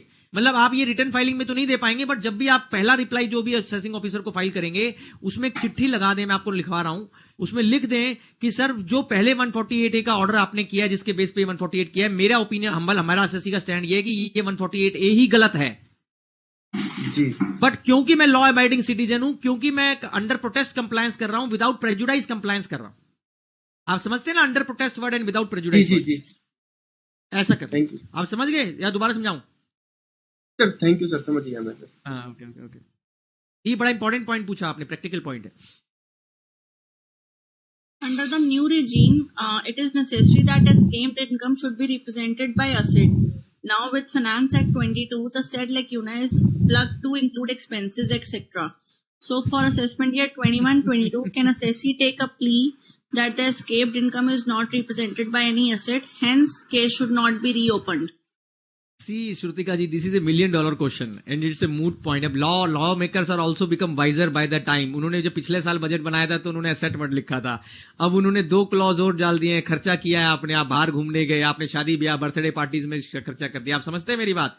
और आपने किताबों में कोई एंट्री कर रखी है. तो कहने का तात्पर्य यह है कि ये अमेंडमेंट हुआ तो 1/4/22 से है जो फाइनेंस एक्ट पास हुआ है, पर ये प्रोसीजरल अमेंडमेंट है. ये पुराने केसेस पे भी जो 1/4/22 को प्रोसीडिंग लेटर से अगर 16-17 खोला जाएगा यादव जी, तो उस पे भी अमेंडमेंट लग जाएगी. अगर उसमें खर्चा मिल जाता है लेटर से 16-17 का, या 16-17 के लिए डिपार्टमेंट अगर आज नोटिस देता है लेटर से और उसमें उनके पास कोई एंट्री वाला प्रूफ है या ये वाला है एक्सपेंडिचर वाला है, तो मैं उसको भी यूज कर सकते हैं. This is very troubling. This 2 clauses which are added are very troubling clauses ma'am. Expenditure वाला भी और ये entries in books of accounts वाला भी. और ये लगेगा 1/4/22 से, इसका मतलब ये नहीं है कि वो 1/4/22 असेसमेंट ईयर है. वो 1/4/22 का मतलब ये है कि जो केस 1/4/22 के बाद खुलेंगे उनके लिए. आप समझ गए मेरा बात? ये दोबारा समझाऊं? Yes, sir. Next question ma'am. Notice under section 148AB was received for the financial year 18-19 on 14th March 22. The assessee applied for adjournment on 21st March 22 for 7 days. The AO, without rejecting the adjournment application, closed the e-proceedings on 22nd March 22. The assessee submitted the reply on official mail of AO on 26th March. The AO, without considering the reply, issued notice under section 148. Madam, it is a blatant case of misuse of power. Chawla ji has again shown his great handsome smiling face. हम इनका face देखना चाहते हैं, पर ये भी थोड़ी देर के लिए लुप्त हो गए थे, जैसे भगवान कृष्ण और भगवान विष्णु लुप्त हो जाते हैं. तो पॉइंट क्या है मैडम कि ये जो केस आप बता रहे हैं ये बड़ा सॉरी टू से, ये क्लासिकल केसेस में से है जहां पर मुझे ऐसा लगता है, मुझे बड़ा पेन होता है सुनते हुए कि जो अथॉरिटी जिसको पावर दी गई है यूज करने के लिए मर्यादा में नेचुरल जस्टिस की, वो उसको नेचुरल जस्टिस को ताक पे रख के यूज कर रही है. आप बताइए, मेरे को नोटिस आ रहा है, मेरे को आपने राइट दिया हुआ है, मतलब एक अधिकार दिया है कि मैं एक्सटेंशन अप्लाई कर सकता हूं, मैं टाइमली एक्सटेंशन अप्लाई कर देता हूं चावला जी, फिर उसको बिना डिसाइड करे आप आगे बढ़ जाते हैं. How is this possible going on? और आप मुझे नेचुरल जस्टिस तो देंगे ना मैम? और दूसरी बात, क्वेश्चन ये है कि जो मैनर और प्रोसीजर है, हमारे एक दोस्त और नागर साहब भी आ गए, तो अभी पॉइंट ये है कि जब अभी आपको 148A का जो भी इंक्वायरी करना है, जो भी नेचुरल जस्टिस करना है, इसमें नेचुरल जस्टिस की बहुत महत्वता है. कोई भी हाइड एंड सीक नहीं हो सकता, छल कपट नहीं हो सकता. और मैं आपको बता दूं, वो भावना जो छल कपट वाली है वो 148A को प्यारी नहीं है. मैं नहीं बोल रहा हूं, 148A बोल रहा है, लैंग्वेज सेक्शन बोल रहा है, कानून बोल रहा है, स्टैट्यूट बोल रहा है, इंटेंट बोल रहा है. मैडम निर्मला सीतारमन की बजट स्पीच बोल रही है. ये बात है. Anyhow, this is answer. Natural justice का वायलेशन का 148A का ऑर्डर नल एंड वॉइड है, to my best of my humble understanding. The order passed under section 148A are appealable or not? If it is appealable, then under which madam, ये तो मैंने बोल दिया appealable नहीं है. ये मेरे दोस्त जो है ना कुछ क्वेश्चंस ऐसा पूछते हैं, कई बार मुझे ऐसा लगता है कि ये कई बार जैसे होता है चावला जी, वो इधर जब मैं बात, जैसे मैं सेमिनार कर रहा था, तो इसका मतलब वो कुछ देर के लिए अनअटेंटिव हो गए थे. सॉरी, मजाक की बात अभी आगे आएगी. 148A का ऑर्डर अपीलेबल नहीं है. इसका सिर्फ एक ही रास्ता है, जो अभी मैं यादव जी को बता रहा था, रिट पिटीशन. और इसीलिए रिट पिटीशन की, अब चावला जी क्या हुआ, कल परसों दिल्ली हाईकोर्ट में हमारा एक केस लगा था, सबसे पहली रिट पिटीशन मेरी थी. तो वो जज साहब बोलने लगे विद ड्यू रिस्पेक्ट कि mister Goyal, if we start accepting the writ petition now, मतलब this is with due respect, I don't know how far is right. He said justice Manmohan कि mister Goyal, I can't accept your writ, you go and participate in the 148, AO will see you. मैंने कहा जी AO मुझे अब कहां से करेगा, अभी तो उसने ऑर्डर कर दिया है, वो दोबारा रिव्यू थोड़ा करेगा अपने ऑर्डर को. आपने 148 करने के अंदर ये लिखा था ना लॉ में अब कि साहब ये 148A का ऑर्डर हो जाएगा, उसके बाद 148 जब चलेगा उसके अंदर दोबारा रिव्यू थोड़ा होगा नागर जी, वो क्या मतलब हुआ? Anyhow, that is sorry, with due respect to my lord justice Manmohan, he has taken a view last day in one of my case. He says कि no, because it can increase the work of writ petition before the high court. That is why he has declined writ petition. Although he accepted, can you appreciate Chawla ji, उसमें उन्होंने जज साहब ने ये बात नागर जी accept कर ली कि हाँ ये इन्फॉर्मेशन गोयल साहब जो आप बता रहे हैं, आपका केस बहुत स्ट्रांग है और ये ब्लूपर है इसमें, मतलब 14-15 का इंफॉर्मेशन 18-19 को खोलने के लिए कैसे लगाया जा सकता है? ये जादू डिपार्टमेंट कर कैसे देता है? और ये तो फ्लड आ जाएगा ना फिर रेट का. नहीं चाहे कुछ भी आ जाए सर, आप सोचिए असेसी क्या करे, इसका मतलब तो ये हुआ कि आपने दो काम करे इसमें, एक तो 148A को पर्पसलेस कर दिया और एक उस आदमी की अकाउंटेबिलिटी नहीं रही, जुडिशियल अकाउंटेबिलिटी की, जिसने 148A गलत पास किया और मैकेनिकल पास किया या बिना एप्लीकेशन ऑफ माइंड करे गया है। हमारे यहाँ संविधान में नागर जी एक कंसेप्ट है। बट सर आप कपिल जी एक ना ये रेट का, जैसे अभी पीछे इतना रेट आया सबका, तो आपकी that is not as per the procedure. Sorry आपकी आवाज कट गई थी, दोबारा बोलेंगे नागर साहब? What I am saying is, जैसे 144B का प्रोसीजर लेट डाउन है जो फेसलेस असेसमेंट का, that has not been complied, so in all the writ petition before various high courts they have set aside the assessment, right. तो मतलब अगर nutshell में देखें तो इसका फायदा क्या हुआ?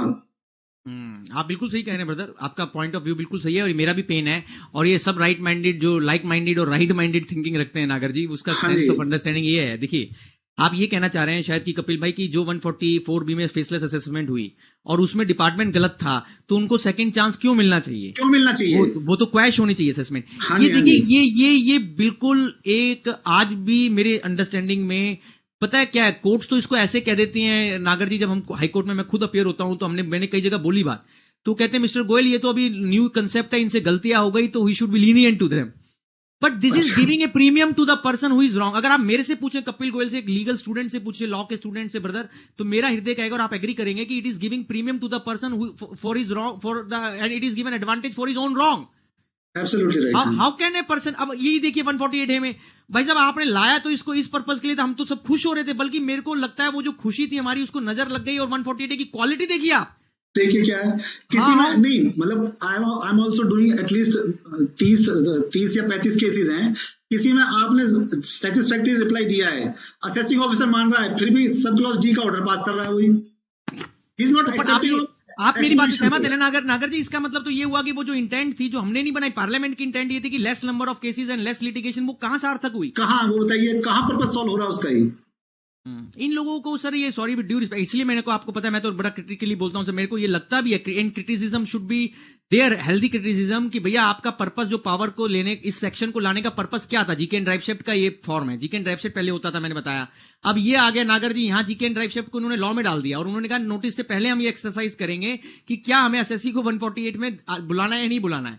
अब आप देखिए, ये थोड़ा ना था कि जितने को भी 148 दे दिया है उनको सबको जबरदस्ती पार्टी में बुलाना है, जबरदस्ती, बताइए।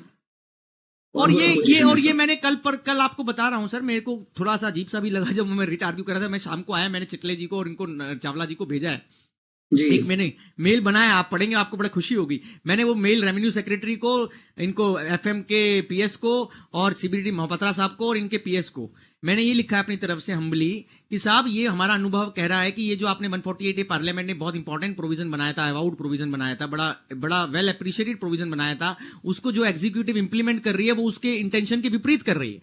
हाँ।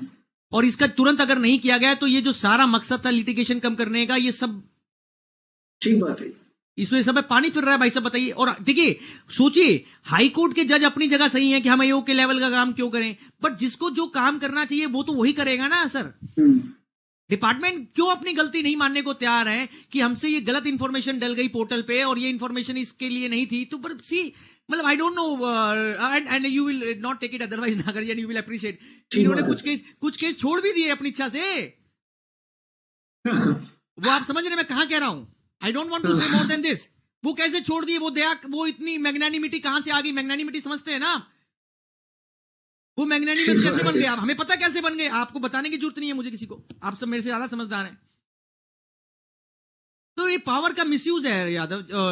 लॉ का सर, लॉ का ड्राफ्टिंग है ना जो, वो चिदम्बरम साहब ने कुछ अभी ना स्टेटमेंट दिया था 6-7 दिन पहले। आई एम सो इम्प्रेस्ड कि उन्होंने जो बोला ना कि आप लोग कर क्या रहे हो, ये पूरा एक्ट को आपने जो इतना कॉम्प्लेक्स बना दिया, किसी भी प्रोविजन का जो सेटल प्रोविजन है उसको अनसेटल करना है, तो आप ये सोचते हैं नागर जी कि इन्होंने कितने लाख नोटिस दे दिए और कितने देने वाले हैं, और ये सारे 31 मार्च के कोने में क्यों दिए जा रहे हैं? मैं तो बोलता हूँ पुण्य तिथि आने वाली होती है तब आप क्यों जागते हैं? आप तब तक निद्रासन में क्यों होते हैं? मैं ऐसे बोल रहा हूँ लैंग्वेज। आप बॉर्डर लाइन पे, see this is also bad thing ना, इसलिए तो वो प्रायर इंक्वायरी नहीं हुई है, इसलिए तो आपने उसको विसर्जित कर दिया है पहले ही, और आप शोकॉज में इंक्वायरी कर रहे हो। सॉरी, मैं बार बार बोल चुका, आप शोकॉज से पहले इंक्वायरी करनी थी, इन्होंने क्या कहना चालू कर दिया नागर जी, इफ रिक्वायर्ड का मतलब का कोई मतलब ही नहीं है, मतलब किसी केस में भी प्रायर इंक्वायरी नहीं करी इन्होंने। आई एम सेइंग ऑन रिकॉर्ड, मेरे पास 100, मैं 10 सेमिनार तो कर चुका हूं महीने में अभी आप लोगों के साथ। वहां कितने लोगों ने कर्नाटका कर लिया, दिल्ली कर लिया, इंदौर कर लिया, तो सब जगह मुझे लोग बोल रहे हैं कि गोयल साहब 148 कैपिटल ए का क्लॉज ए का इंक्वायरी हुआ ही नहीं है किसी केस में। और वो शायद इसलिए नहीं हुआ है नागर जी कि वो केस जो खोलेंगे, क्योंकि वो टाइम बारिंग डेट के एंड में खोलेंगे, तो कैसे करोगे आप, कैसे करेंगे हम? This is, I am sorry, this is painful situation. Income tax department sir पूरा ऐसा कर दिया है ना ये। ये हमारा हम्बल क्रिटिसिज्म है, हमारा कोई किसी का पॉलिटिकल वो नहीं है, पर पॉइंट ये है कि हाँ, नहीं सर, हम तो जो फेस कर रहे हैं वो हम लोग बता रहे हैं आपको। नहीं, ये लोग पता नहीं क्यों कई बार इस बात को अप्रिशिएट नहीं करते कि ये जो क्रिटिसिज्म है ये एक हेल्दी क्रिटिसिज्म है, ये कोई मोटिवेटेड क्रिटिसिज्म नहीं है। ठीक बात है सर।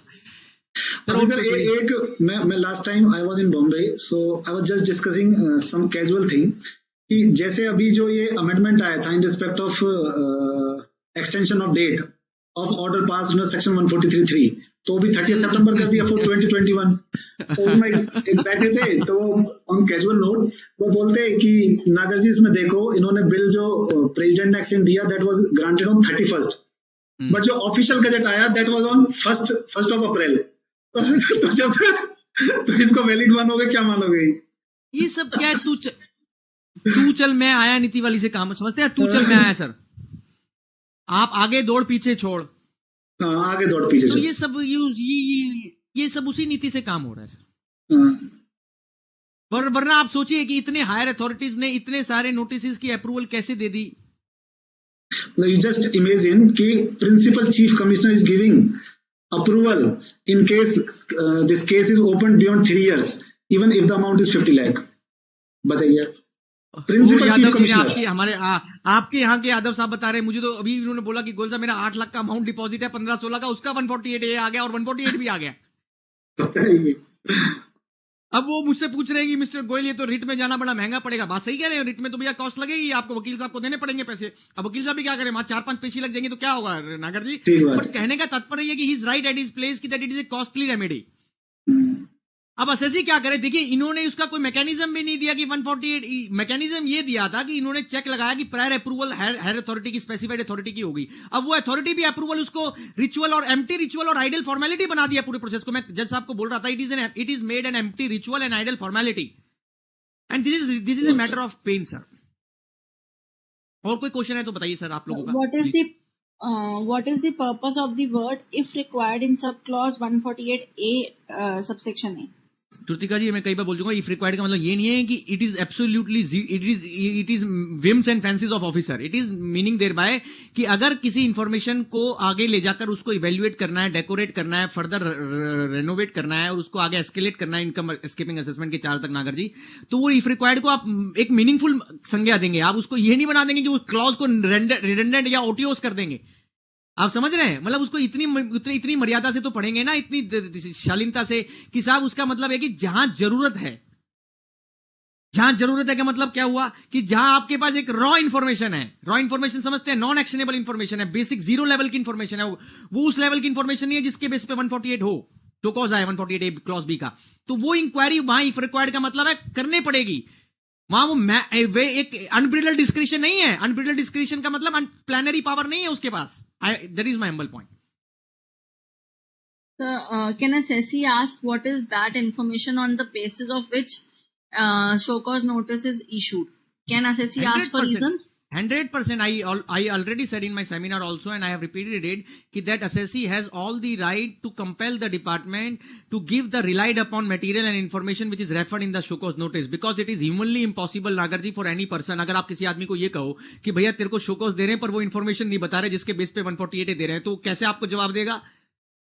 आप क्या जनरली सर वो मेंशन करते थे उसमें बेस्ड ऑन दिस। नहीं नागर जी, मेरे पास 15 रिट अभी ऑफिस में चल रही है, मैं आपको शो को सभी डिस्प्ले करके दिखाता हूं। असेसी ने मेरे ऑफिस में, मेरे टीम हैंडल कर रही थी कुछ शो कॉज बड़े आप और डिफरेंट जुडिक्शंस के, तो वहां इन्होंने इन्फॉर्मेशन तो एक लाइन में लिख दी कि इन्वेस्टिगेशन विंग का ये इन्फॉर्मेशन है हमारे पास ये पोर्टल पे। असेसी ने कहा साहब इसका नाम लिखा है रामलाल का, जिसका आप बयान बोल रहे हैं ये सर्च में मिला है आपको या सर्वे में रिकॉर्ड किया, इन्वेस्टिगेशन विंग से आया है, तो उसकी कॉपी तो दे दो। वो कह रहे नहीं साहब यही दे दिया काफी और ऑर्डर पास कर दिया। अब सी मैं बोलता हूं 2 बातें हैं ब्रदर। एक तो norm of transparency and fairness और एक norm of principle of natural justice. आपने दोनों की धज्जियां उड़ा दी। अगर आप मुझे इंफॉर्मेशन देते हैं, लेट अस से एक तो वो केस हो गया ब्रदर जहां इंफॉर्मेशन इन्होंने दी नहीं और ऑर्डर पास कर दिए, जो हमारे पास कुछ केसेस हैं। कुछ केसेस में जहां बोल रहे हैं कि मिस्टर गोयल इन्होंने इंफॉर्मेशन लेटर से हमारे मांगने के बाद दी है, पर वो इंफॉर्मेशन इतनी वेग है, उसका मेरे केस से कोई कनेक्शन ही नहीं है। जैसे मैंने आपको बताया वो मेरा केस था जो कल, उसमें 14-15 का इंफॉर्मेशन है जो इनको डीजीएसटी ने, जो सीजीएसटी डिपार्टमेंट ने भेजी है, और ये केस खोल रहे हैं 18-19 का। How is this possible? ये जादू कैसे है? और ये gross non application of mind नहीं है, ग्रॉस एब्यूज ऑफ पावर नहीं है सर, ये लैक ऑफ जुडिक्शन नहीं है। तो this is my point. Any house, मेरा हम्बल ओपिनियन ये है कि 148 कैपिटल ए में जहां शो कॉज की बात करी गई है, तो उसमें प्रोवाइडिंग अपॉर्चुनिटी वर्ड भी लिखा हुआ है। अपॉर्चुनिटी वर्ड का मतलब होता है कि आप हाइड एंड सीक नहीं करेंगे, you have to be transparent fair.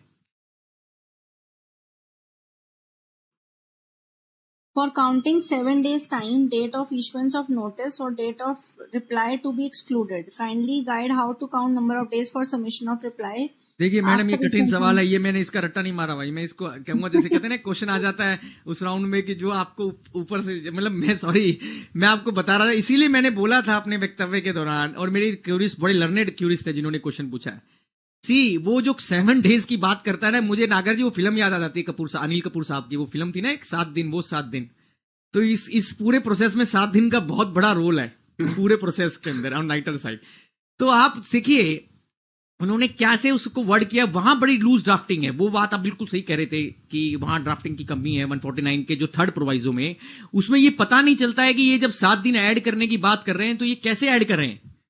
जैसे मेरे को अगर आप सिंपल सेंस में पूछें कि कपिल भाई की अगर 31 मार्च से पहले अगर चीजें, मतलब 31 मार्च से पहले आपको एक शो कॉज आ गया और आपको 7 दिन उसने दे दिए, और आपको 7 अप्रैल तक का टाइम है, मतलब जो कल चलता गया, तो उसके बाद आप ऐड नहीं कर सकते। अब में 1-2 दिन का भी अंतर पड़ेगा, ये बिल्कुल सही है। जो क्यूरी पूछना चाह रहे हैं वो कई बार ऐसा हो सकता है किसी सर्कमस्टांस में, परमुटेशन कॉम्बिनेशन में, जहां 1-2 दिन ऊपर नीचे और वो टाइम बार्ड हो जाए। Are you getting my point sir?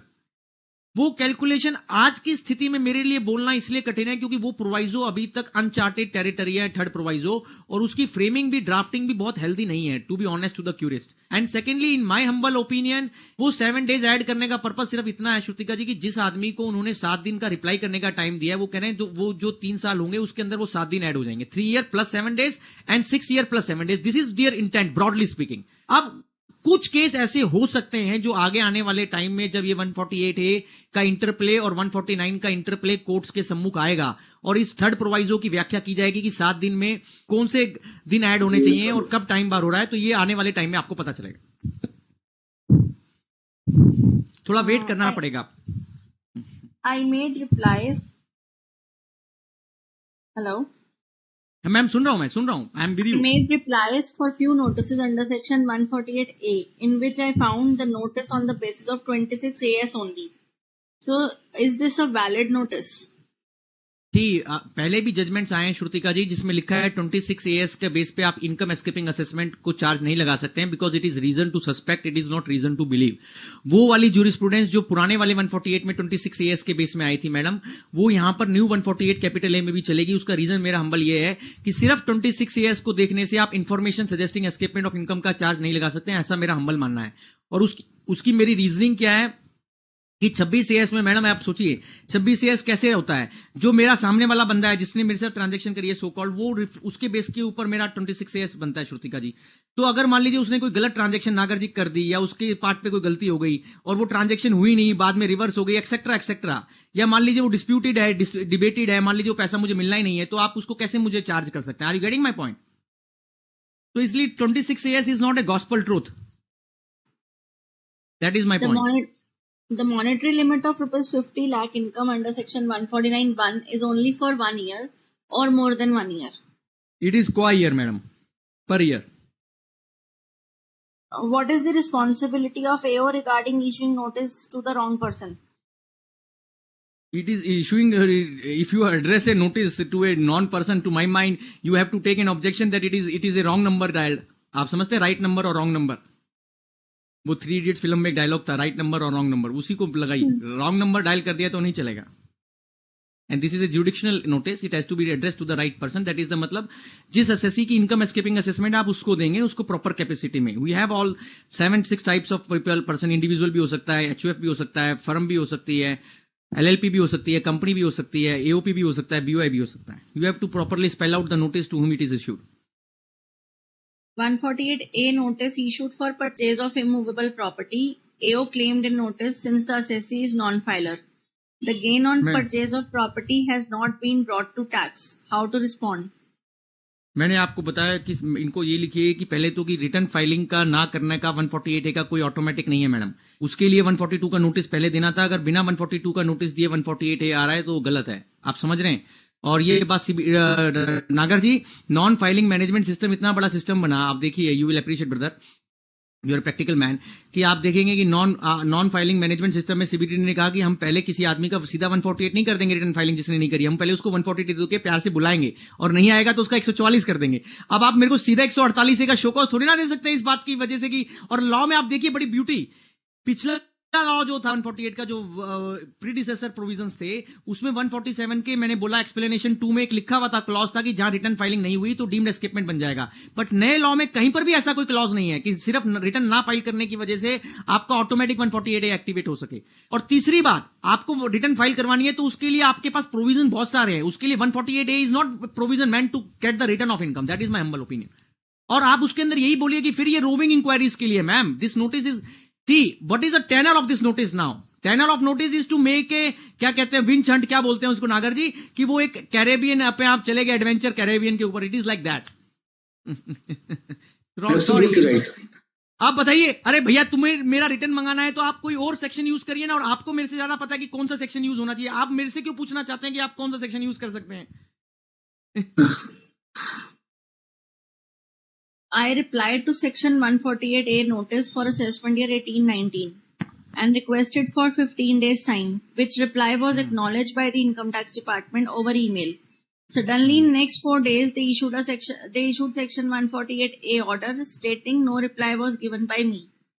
And thereafter, madam आजकल हमारे पोर्टल पे, मैडम मैं समझ गया जिनके पोर्टल पे हमने फाइल किया उनको उनके पोर्टल पे नजर ही नहीं आ रहा कुछ चीजें. नागर जी, ये कैसे हो सकता है?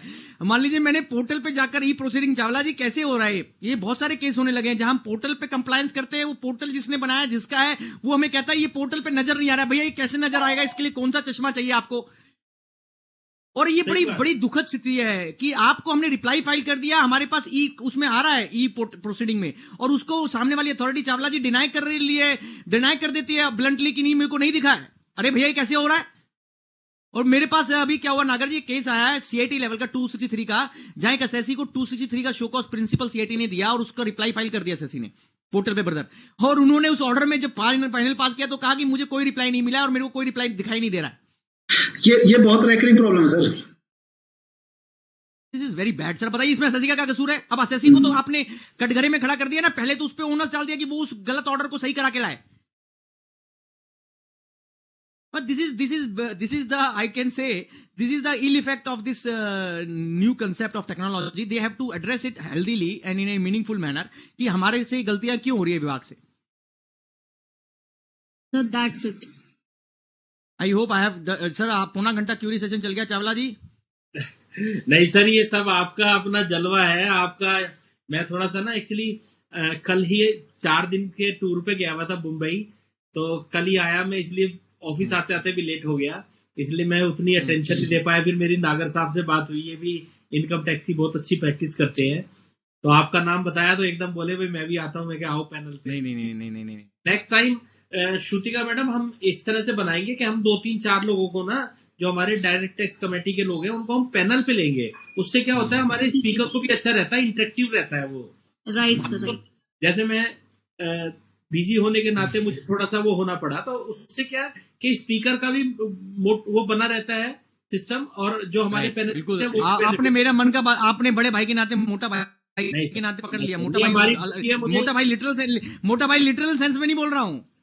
नहीं, पता क्या है, लोगों को तो सर प्लेटफॉर्म मिलता है, तो जो हमारे डायरेक्ट टेस्ट कमेटी के लोग हैं हम उनको अपने ग्रुप डाल के whosoever is interested to join as a panelist. बड़ा इंपॉर्टेंट पॉइंट है. जैसे नागर जी आए, नागर जी ने बातें अपनी 5-4 बातें बताई, तो उससे क्या अच्छा लगता है कि हम और उसको बेटर कर सकते हैं. सर ये दिन रात हाँ, तो एनहांस क्वालिटी, तो अब नेक्स्ट आपको पता ही है अभी 10 सेमिनार मेरे पिछले महीने में नागर जी 148A पे हुए हैं और इतना प्रॉब्लम लोगों को हो रहा है सर, आपको हाँ, प्रैक्टिकल प्रॉब्लम बहुत आ रहा है। तो कपिल सर, आप कभी भी कोई भी सेमिनार आपका मन हो कि भाई ये आज होना चाहिए, क्योंकि देखो इंस्टीट्यूट का जो डायरेक्ट टैक्स कमेटी का प्लेटफॉर्म है थोड़ा बड़ा है, इसमें बहुत दूर तक आवाज हमारी जाती है। तो आपसे रिक्वेस्ट है कि आप प्लीज SMS डाल देना कि भाई मेरा इस डेट को रखवा दो, हमें कोई बहुत खुशी मिलेगी, क्योंकि आप जैसे I'm a part. जी sir, I'm a part of this family, sir. I'm a small part of this family. So with this, I am thankful to CA advocate Kapil Goyal ji, a very learned advocate on this income tax and expert. हमारे northern reason में तो इनको income tax का अमिताभ बच्चन बोला जाता है।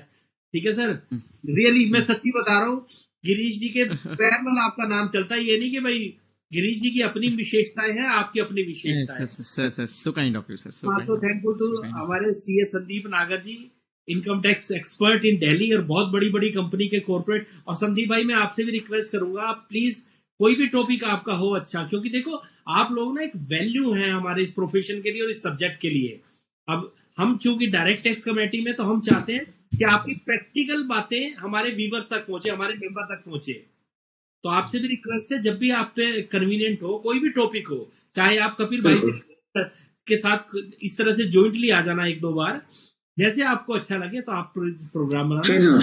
Please, I am thankful to the Direct Tax Committee for organizing this program, and I am also thankful to all the members attending this program.